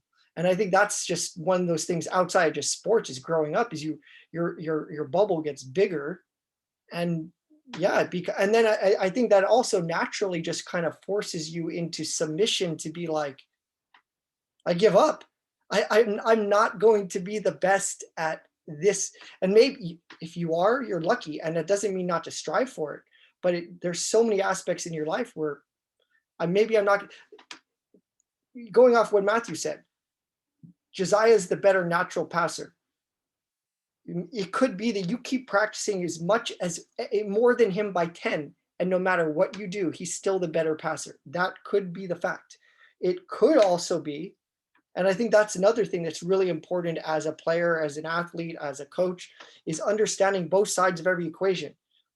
You can win or you can lose. There's never any guarantee that any of this stuff is going to happen. You can win a city championship. You can lose a city championship. You can become all city. You cannot become all city. You can have your season. You cannot have your season. You can be healthy. You cannot. It just, you never really know what's going to happen. The question, I guess, is, am I going to continue to put myself on the court? Am I going to continue to play the game? And being able to tell yourself, no matter what happens, I want to keep playing the game. As long as that passion is still there is really important. To go off the comparison thing what Jade mentioned, and this is something I got from Pat Riley, who's considered one of the better coaches in the coaching sphere. He coached the Lakers back in the day, and he's with the Heat, and he has a book, and a lot of coaches actually will use his book, as some of their literature in their team culture. But he wasn't the head coach when LeBron and Wade, which at the time were 1 and 2, the two best players considered in the NBA, went to the same team. But he was the general manager, and he's overseeing a young coach. So some of his philosophy and culture is probably in the conversations that he's having with the coach. And what they decided to do that year, and this is just might be out of the realm of high school or what people are aware of, but it's happening more in high school now because of phones and media, is interviews. And we had that this past season with the girls, right? And so Jade would be interviewed after a game or anyone. And even me as a coach, this is where going to what I'm talking about with the Pat Riley decision. And I don't want to jump ahead of myself. They decided that every post-game interview was going to include both of them at the same time. They weren't going to interview them separately. And that's never been done before. And part of the reason why is, well, he understands that the comparisons were going to happen like crazy, because that's one of the things the media wants to do. Because, well, hey, that's a story, that's a headline. LeBron said this about Wade, or Wade said this about LeBron. And it's a very fragile thing that can come if the conversations aren't to be had and everyone really understands that. So as a coach, having followed that, I have become more aware of that along the years, is how can I best manage that? What happens at the end of every single game if Nella Sports won, okay, and that was a lot of our coverage, or Renee Lopez, who was covering volleyball, always covers the same player. And it's always the star player. It's always the star player. And then, well, how does that make the rest of the team feel? Is this actually a team, or are we playing tennis? And I think that that's something that's really hard and might go unnoticed. So one thing I've tried to do is let's balance the interviews. And then just to give you a true, I don't know if Jade knows this or anyone knows this, right before the Palisades game, right before the Taft game, there's a big buildup to that game because we had won every non-league game and we had a tough schedule and everything like that. So Eric Sotheimer, who basically reports on the sports in the city section, texted me in the morning one day and said, hey, we're going to do an article about the Taft game and about your schedule and everything leading up to this and how this could determine the seeding and everything. Who's your best player? Because he was going to feature the best player in the article. And I said, I'm not going to give you one best player. I'm going to give you two. And I ensured that article had both Jade and Wendy featured, and not one of them, because all I want as a coach, and maybe I'm just thinking about percentages, is right before a big game, Jade or Wendy is reading an article where it's featuring the other player, when in reality, and who knows how that would that might mess with you, because then another player might, and also this is the first time where now we're getting bigger press where there's more people are aware of it. And I'm afraid of that because of the fact that I knew as a coach, had I done my due diligence in having enough conversations about how there's going to be these comparisons, and how are we going to manage that? And is it going to affect team chemistry? And are you going to get bothered by it? Or is this person going to get bothered by it, or whatever it is? So the entire time when you have a team which is co-anchored basically in each of you guys having different strengths, but clearly I think, and this isn't about, again, this is the comparison thing. The problem, this is another thing as a coach that I think all you guys might have mentioned. It's sometimes I am afraid of giving praise, because if I publicly give praise to Jade or Jacob or Matthew, well, then I'm not giving praise to somebody else. And that's happened. And so I get in this thing in my mind where, well, if I mention one player, I got to mention all 6. But if I mention all 6, I got to mention all 13. And then it's almost like a deterrent to not mention anybody. But then that's a problem, because if you're not giving anyone some sort of praise, and you have moments where you only have certain time to be able to do that. I mean, if I give praise to, I'll give another example of the psychology, and maybe I'm wrong. There was no doubt after the finals game, I'm like, wow, that was crazy what Jade just did. I think I texted you on the bus on the way back. Like, that was insane. I couldn't believe it. But at the post-game meeting, I purposely did not bring you up. I brought up Sarah, who's our serving specialist, because she also, I mean, when you're talking about, I think when we're talking about expectations, and it's, oh, I have to do everything. But wait a second, it's not I have to do everything. Everybody has to play their role in what they do. And point 1 is as important as point 10, is as important as 25, or whatever it is. That ace that came at this point is just as important. But it's so easy for people not to pay attention to that. Is everyone draws their eyes to you and not as much to everyone else. So, and Matthew's said this 3 times so far tonight, or maybe more than that, is it's an individualistic way. The way you see it and the way you perceive it is unique to you versus somebody else and somebody else. And everyone here has an idea of what it's like to be in that spotlight, but not necessarily to not be in the spotlight. Maybe when you were younger, but at the time you were always thinking, well, it's going to happen. But imagine if you could never in your mind put yourself in that position where, hey, I'm never going to be the star player. Well, and this is where the panel would have to get expanded. But this goes back to people's whys. Why am I going to play volleyball if I can never be the star? Maybe that's enough for me to say, when I get to I get to the bottom of my valley of my emotional journey and this whole thing, forget it. I'm done. I mean, there's no way. I give up hopes. But then it goes back to what I said, which is, you never know.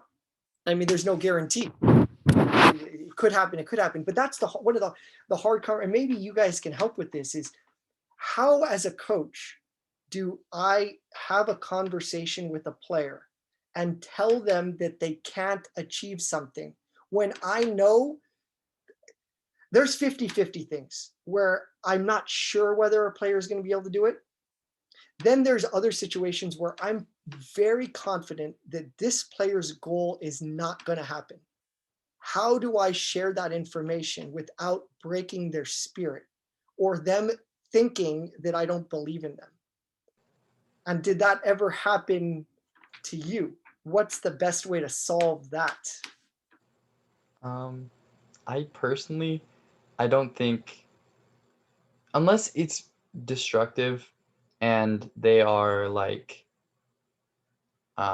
causing an issue, I feel like that's a conversation that doesn't need to happen, in my opinion, at least. Like, I don't think that there's, like, unless it's like really an issue, like they are, I don't know how it could even become an issue, really.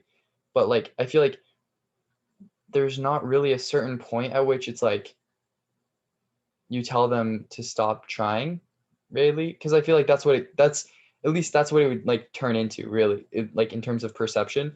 And like in a lot of ways, perception is reality, or at least the person. Hold on, and I don't want to interrupt, but perceiving they want a certain position, but it's not going to happen. Okay. That's it. That would be one scenario. Okay. That changes my answer. I think at a certain point, it's like you have you're gonna have your choice. I think the way you let them know is less about like saying that they can't do it, but more that the other person has shown that currently they have the capability to do it. So I think you talk about it in current terms. So it's like this person can do it right now, and that's what we need, because that, like, not that it's good to necessarily like bait players with the idea that maybe at some point they'll be able to like take their spot when it's like really out of reach. But I think that can help maintain an idea of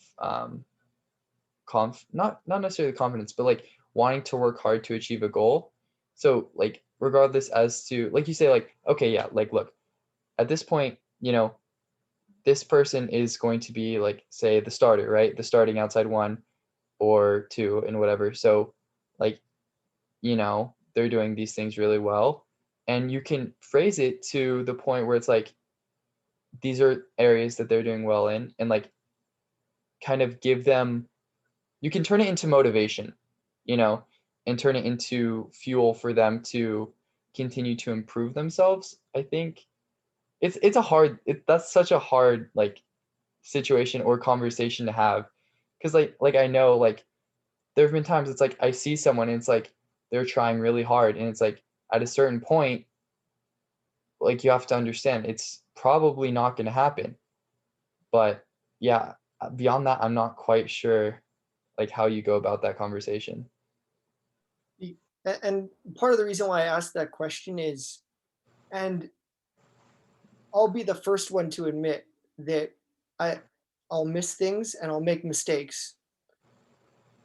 I try to take pride in saying that I don't play favorites, but one of the common things you'll hear players say is, hey, coach is playing favorites when it comes to certain scenarios like that.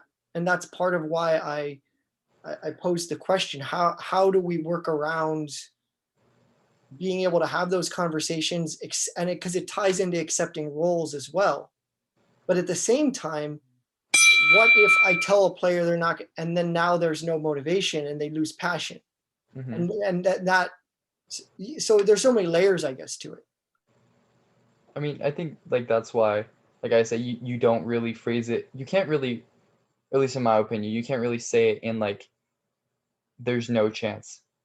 I think that's a conversation or like a thing that should never really be said, but rather I think that like you phrase it in potentially like you phrase it in terms of like current things. So it's like there's potential in the future that if you improve, and you don't necessarily say like if you improve and the other person just like drops off the face of the earth, that you get that spot or whatever, right?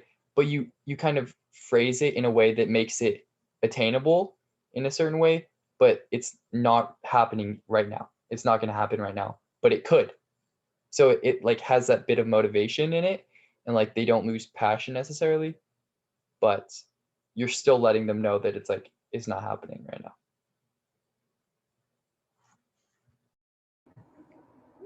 I think, and I'm kind of repeating myself, but this is another one of those things that's just, it's super individual. It just depends on who you're talking to. Because like there are some people who would much prefer the opposite of what Jacob is saying. If I'm not going to play, tell me the hard truth. And like I don't want to waste my time. Like, so like, like it's kind of a hard thing to kind of, there's no like concrete answer is what I would say. It's like every person that you talk to that's in a scenario like this one is going to be different. And so you have to approach that conversation with their personality in mind. And like, if it was me, like I wouldn't want like the coach to tell me that just to get my hopes up, you know, like what if like, yeah, maybe he makes it and phrases it so that it's attainable, and then comes the end of the season, I'm still not in that position, even though I worked my butt off. Like, just, I think the truth is hard, but it's like kind of what everyone needs, despite what it is. And I think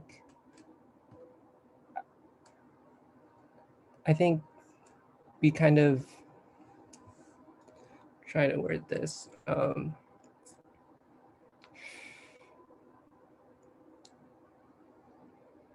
I kind of just blanked out on my train of thought, but back to what I was saying about like how individual it is, I think it just depends. And there's no concrete answer as to, you know, what you think the best answer is going to be for any particular person. And so that's what I would say to that. I mean, I also agree that it depends on the person, but I feel like just you having that transparency, I guess, like, because you don't want to give the person false hope. And I mean, because like, in, for example, one, like, because you said to give an example of where I guess I was in that position. I still remember in ninth grade, like I think it was only like a month after doing like practices, I asked you, I said, how could I be an outside hitter? And your response was, I only see you realistically being a middle.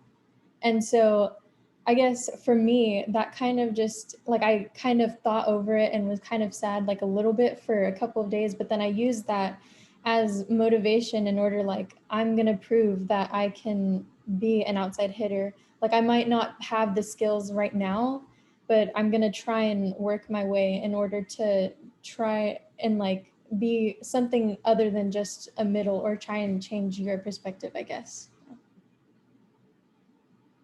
I also think, like, I think this was what I was going to say earlier, which is, I think if it's having the conversation based on like trying to attain a certain position, I think what's really important is, like Coach admitted, he makes mistakes, right? But what's important to realize is the idea that a lot of it is really calculated, especially if you're in, you know, a top tier program, like or a better program. Like, think about why Eagle Rock is the best Northern League in the team. Like, why haven't the other schools figured it out yet? It's because we're doing something right. We're doing something different. Like, it's pretty obvious, right? And so I think if you're struggling to understand why you can't, you know, move up in terms of like getting the position you want, understand that, okay, like there's layers to it, right? Like, there's your surface level interpretation, which is something me and Coach talked about, right? There's your surface level interpretation, and then there's things under that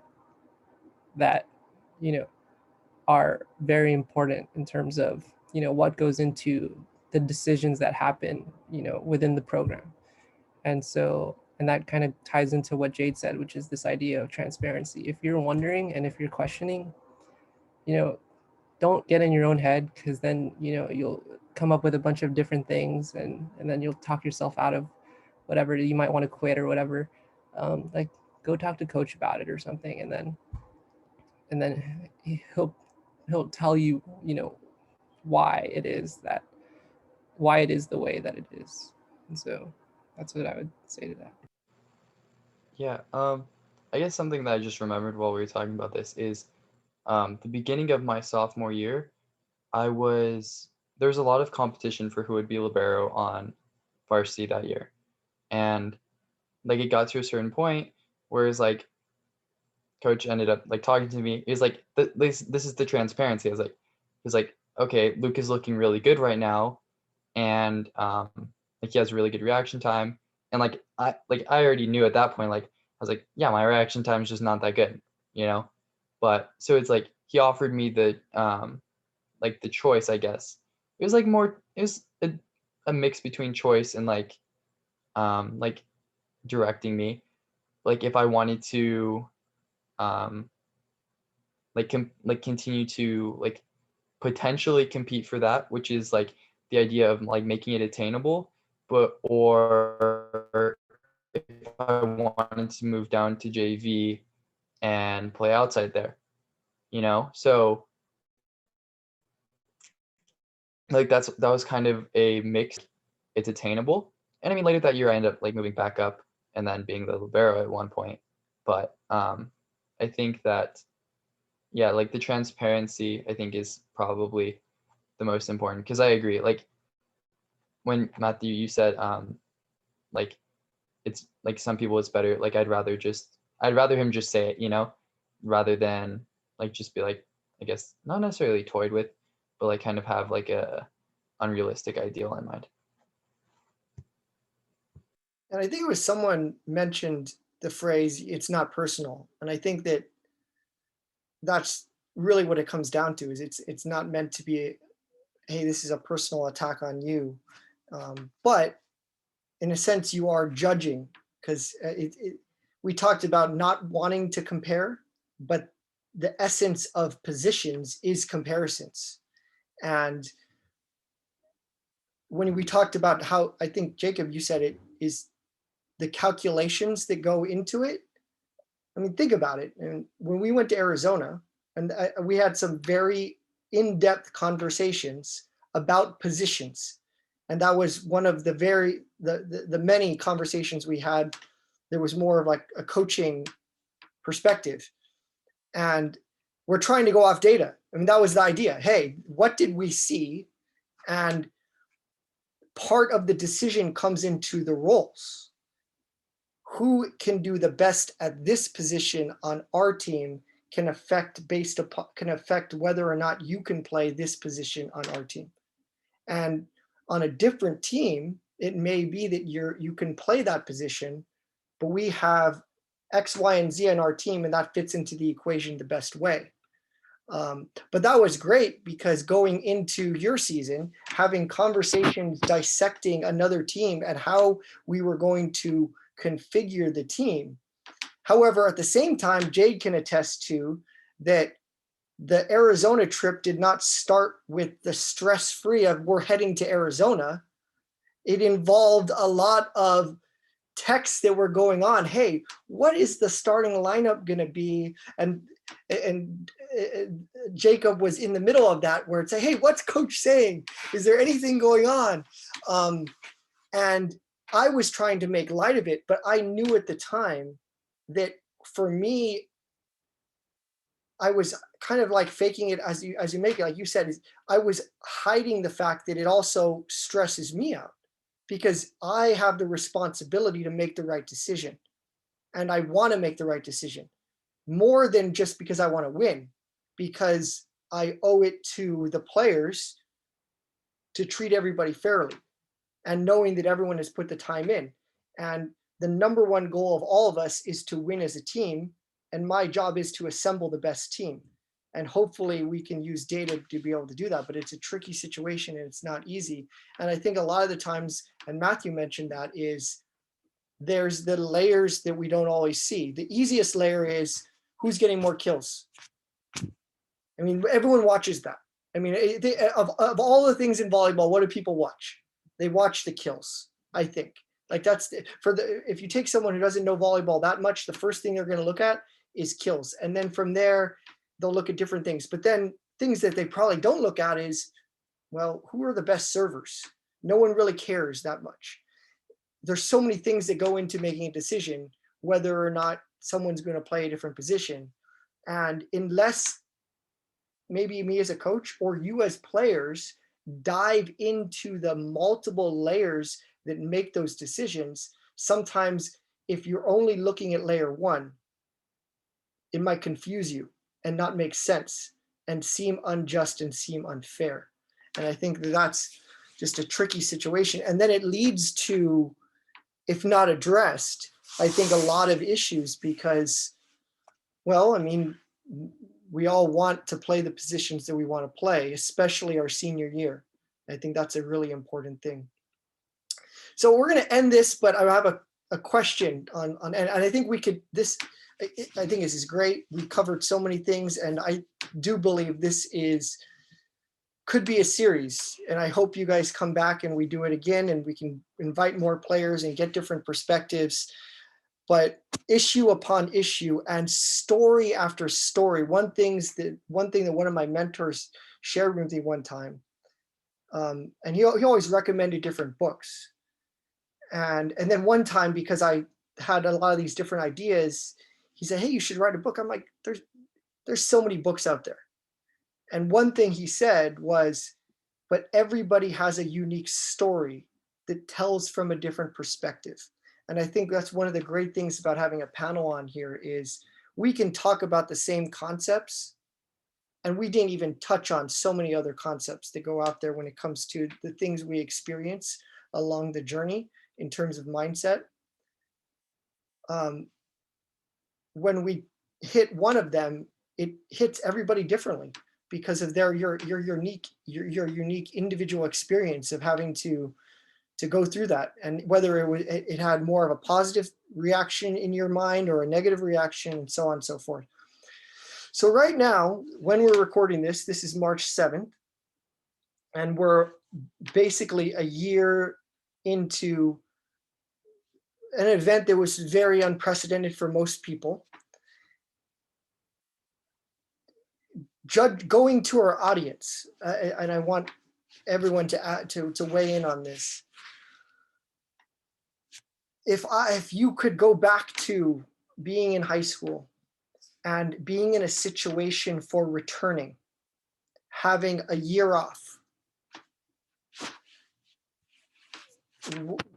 what would you recommend to our current players about a couple things? One would be there, and I'm not even sure if you guys are aware of this, but we may have a grass volleyball season starting in April that got approved this past week. Girls and boys volleyball. With playoffs, officially sanctioned by CIF and allowed through LA Unified. That got approved. We still don't know a lot of things, whether or not, how many teams are going to, is it going to just be varsity, going to be JV? How many teams in our league are going to do it? Are we allowed non-league games? There's a lot of things we don't know, which are going to come down this week, but there's going to be something. I don't know whether or not this is not my decision, it's above me. And that's another thing when we talk about being on a team, is I think we all understand this, is understanding that sometimes you just don't have control over your situation. And then the day, if I say, Matthew, you're going to play libero, you're going to play libero. And I think that's just what you have to get used to doing is if I'm going to be a part of this, I agree to it. Anyway, we don't know how many players are going to participate in that. But if that does happen, one answer, what would you do or think about as a player right now going into that if you were going to do it? Or let's say you're not going to do that because of your own beliefs not to do it, or your parents don't want you to do it, or just going to wait out, and now volleyball is going to start again in the fall. And I do think that there'll be a fall season. I'm pretty confident that that's going to happen. And I don't know what normalcy that will be, but I believe they will happen. I mean, I don't know if there's going to be out-of-state tournaments. I don't know if there's going to be just normal tournaments, but there'll be some sort of a normalcy. Going into that scenario, what would you recommend, or both those scenarios, to our athletes right now that have taken a year off, maybe have not touched a volleyball in months, have not done physical activity in months, might feel like they're not interested in just immediately going into playing sports, having not played sports, trying to get back into shape, all the issues. And I don't want to give all the topics. You guys can just think about some of them on your own. What would you say to our teams right now going into this next stage of getting back to being a high school athlete? I think this is like for me, it's in some way like a painful question, because like this is in some ways what I wished I was able to do. Like I wished that, I guess that this pandemic only lasted like a couple weeks and I was able to get back to my season. But like wholeheartedly, I think you have, like, obviously you don't have to do it if you don't want to. But like I know for a fact, if I was sitting here like at home and I was still in high school and I get the news that there is going to be like some kind of something rather, like any kind of volleyball, like it wouldn't matter to me. Like I would be participating and I would throw myself into it.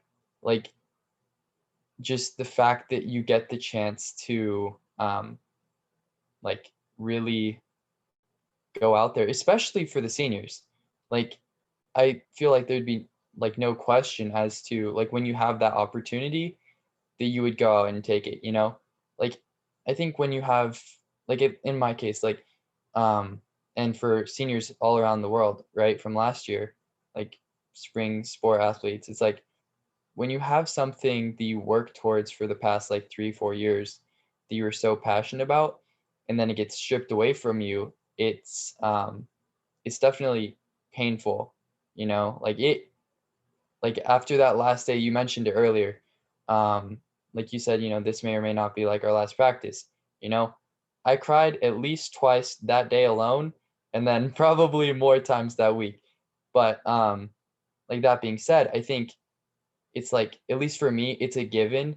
Like if that opportunity presented itself to me, without a doubt, I am there.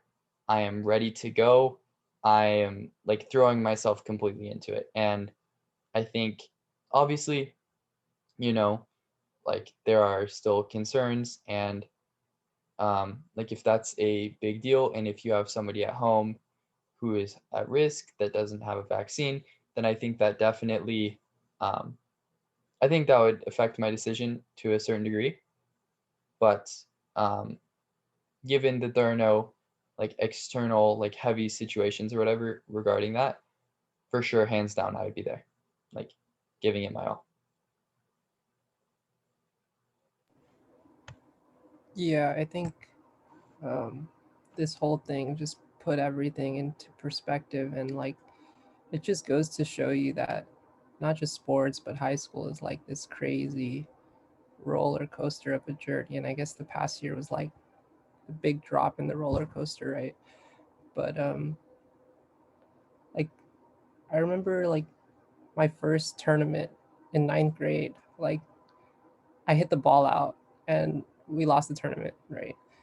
And then in the locker room, like, and this was like one of the first speeches that I experienced like after a game.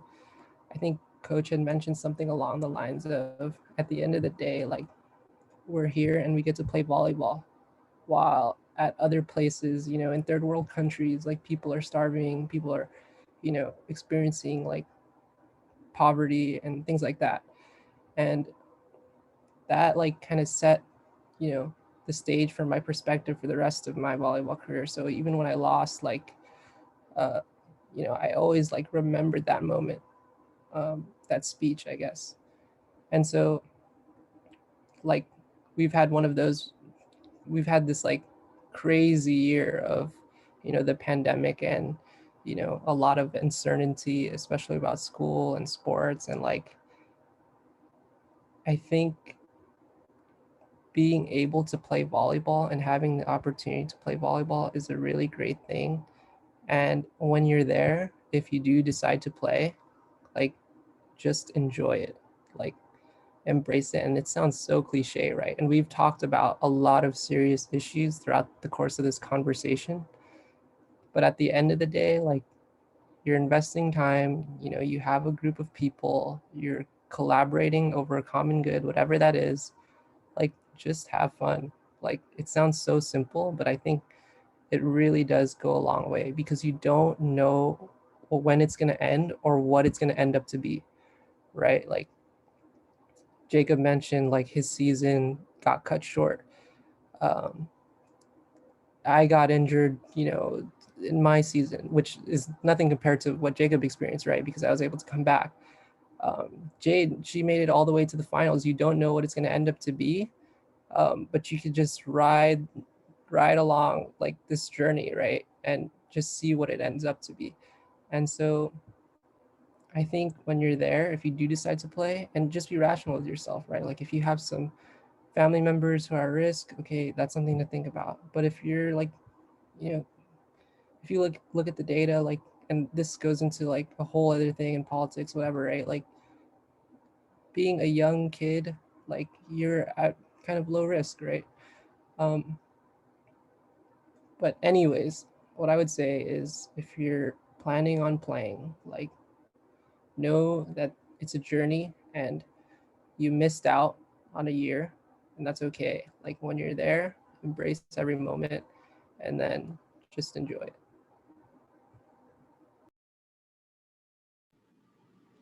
I mean, just to add on about taking that year off, like, I guess I would say, like, don't be upset if you aren't at the same skill level as you were when you left. Like, and also just don't be afraid of messing up, I guess, because it's like you've taken a whole year off of working out normally, like we would have been practicing the 3 hours or 2 hours, whatever, a day.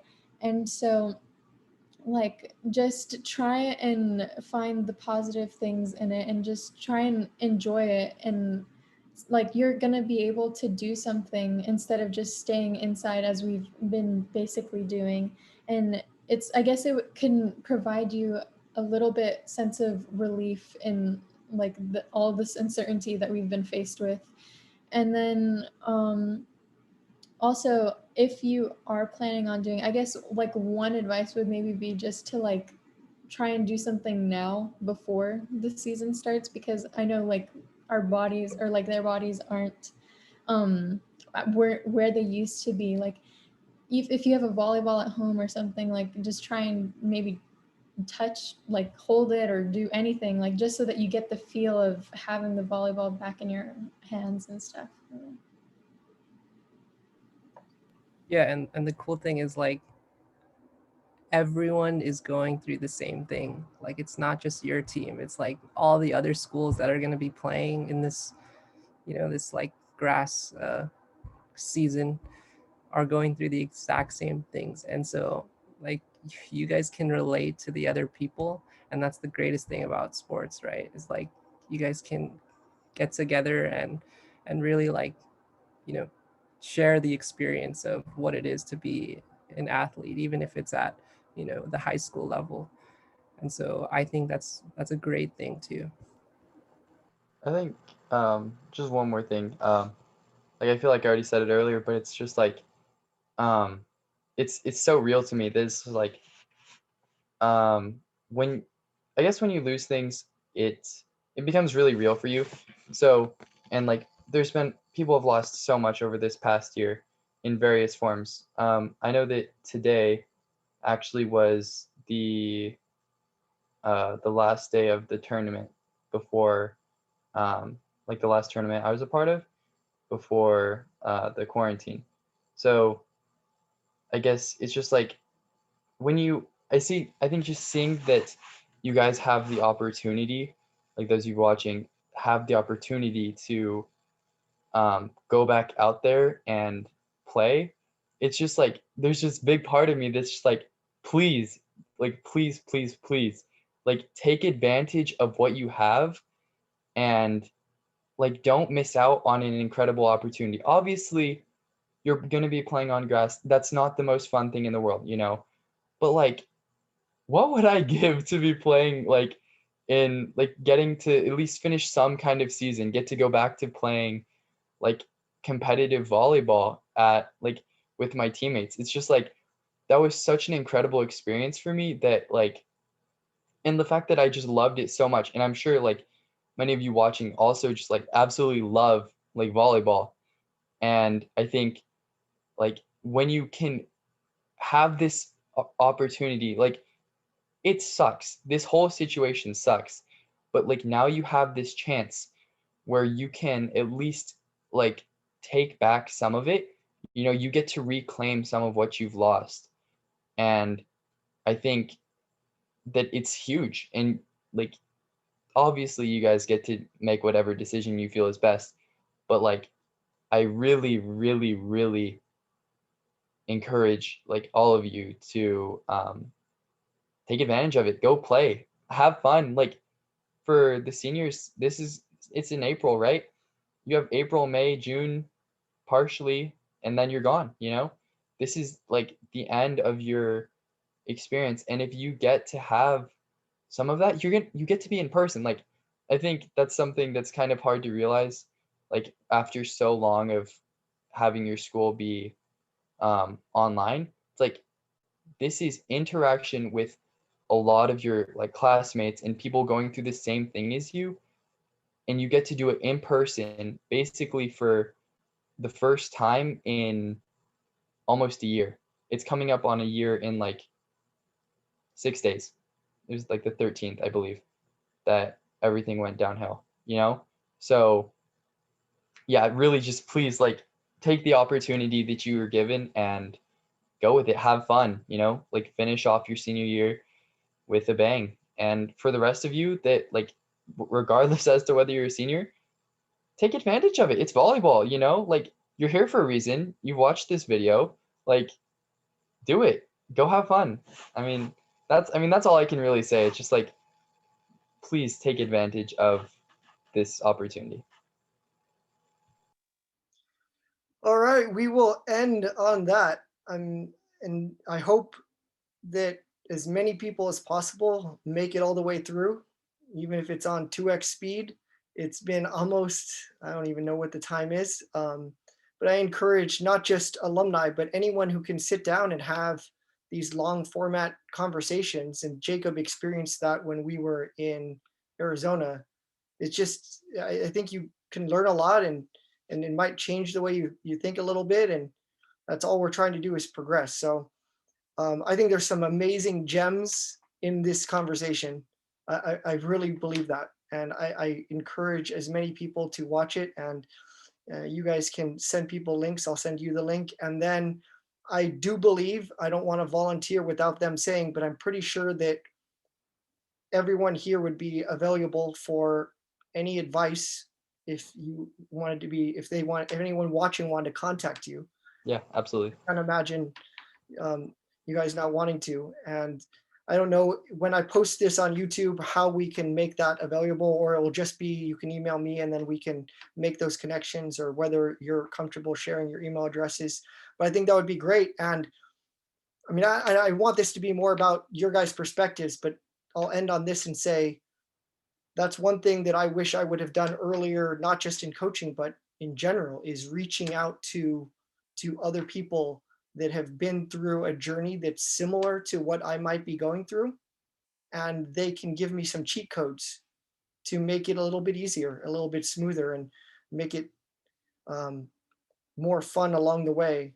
But there's still going to be the ups and the downs and the hardships. But having those mentors to guide you through is definitely something that's great. And especially considering that, hey, I'm old.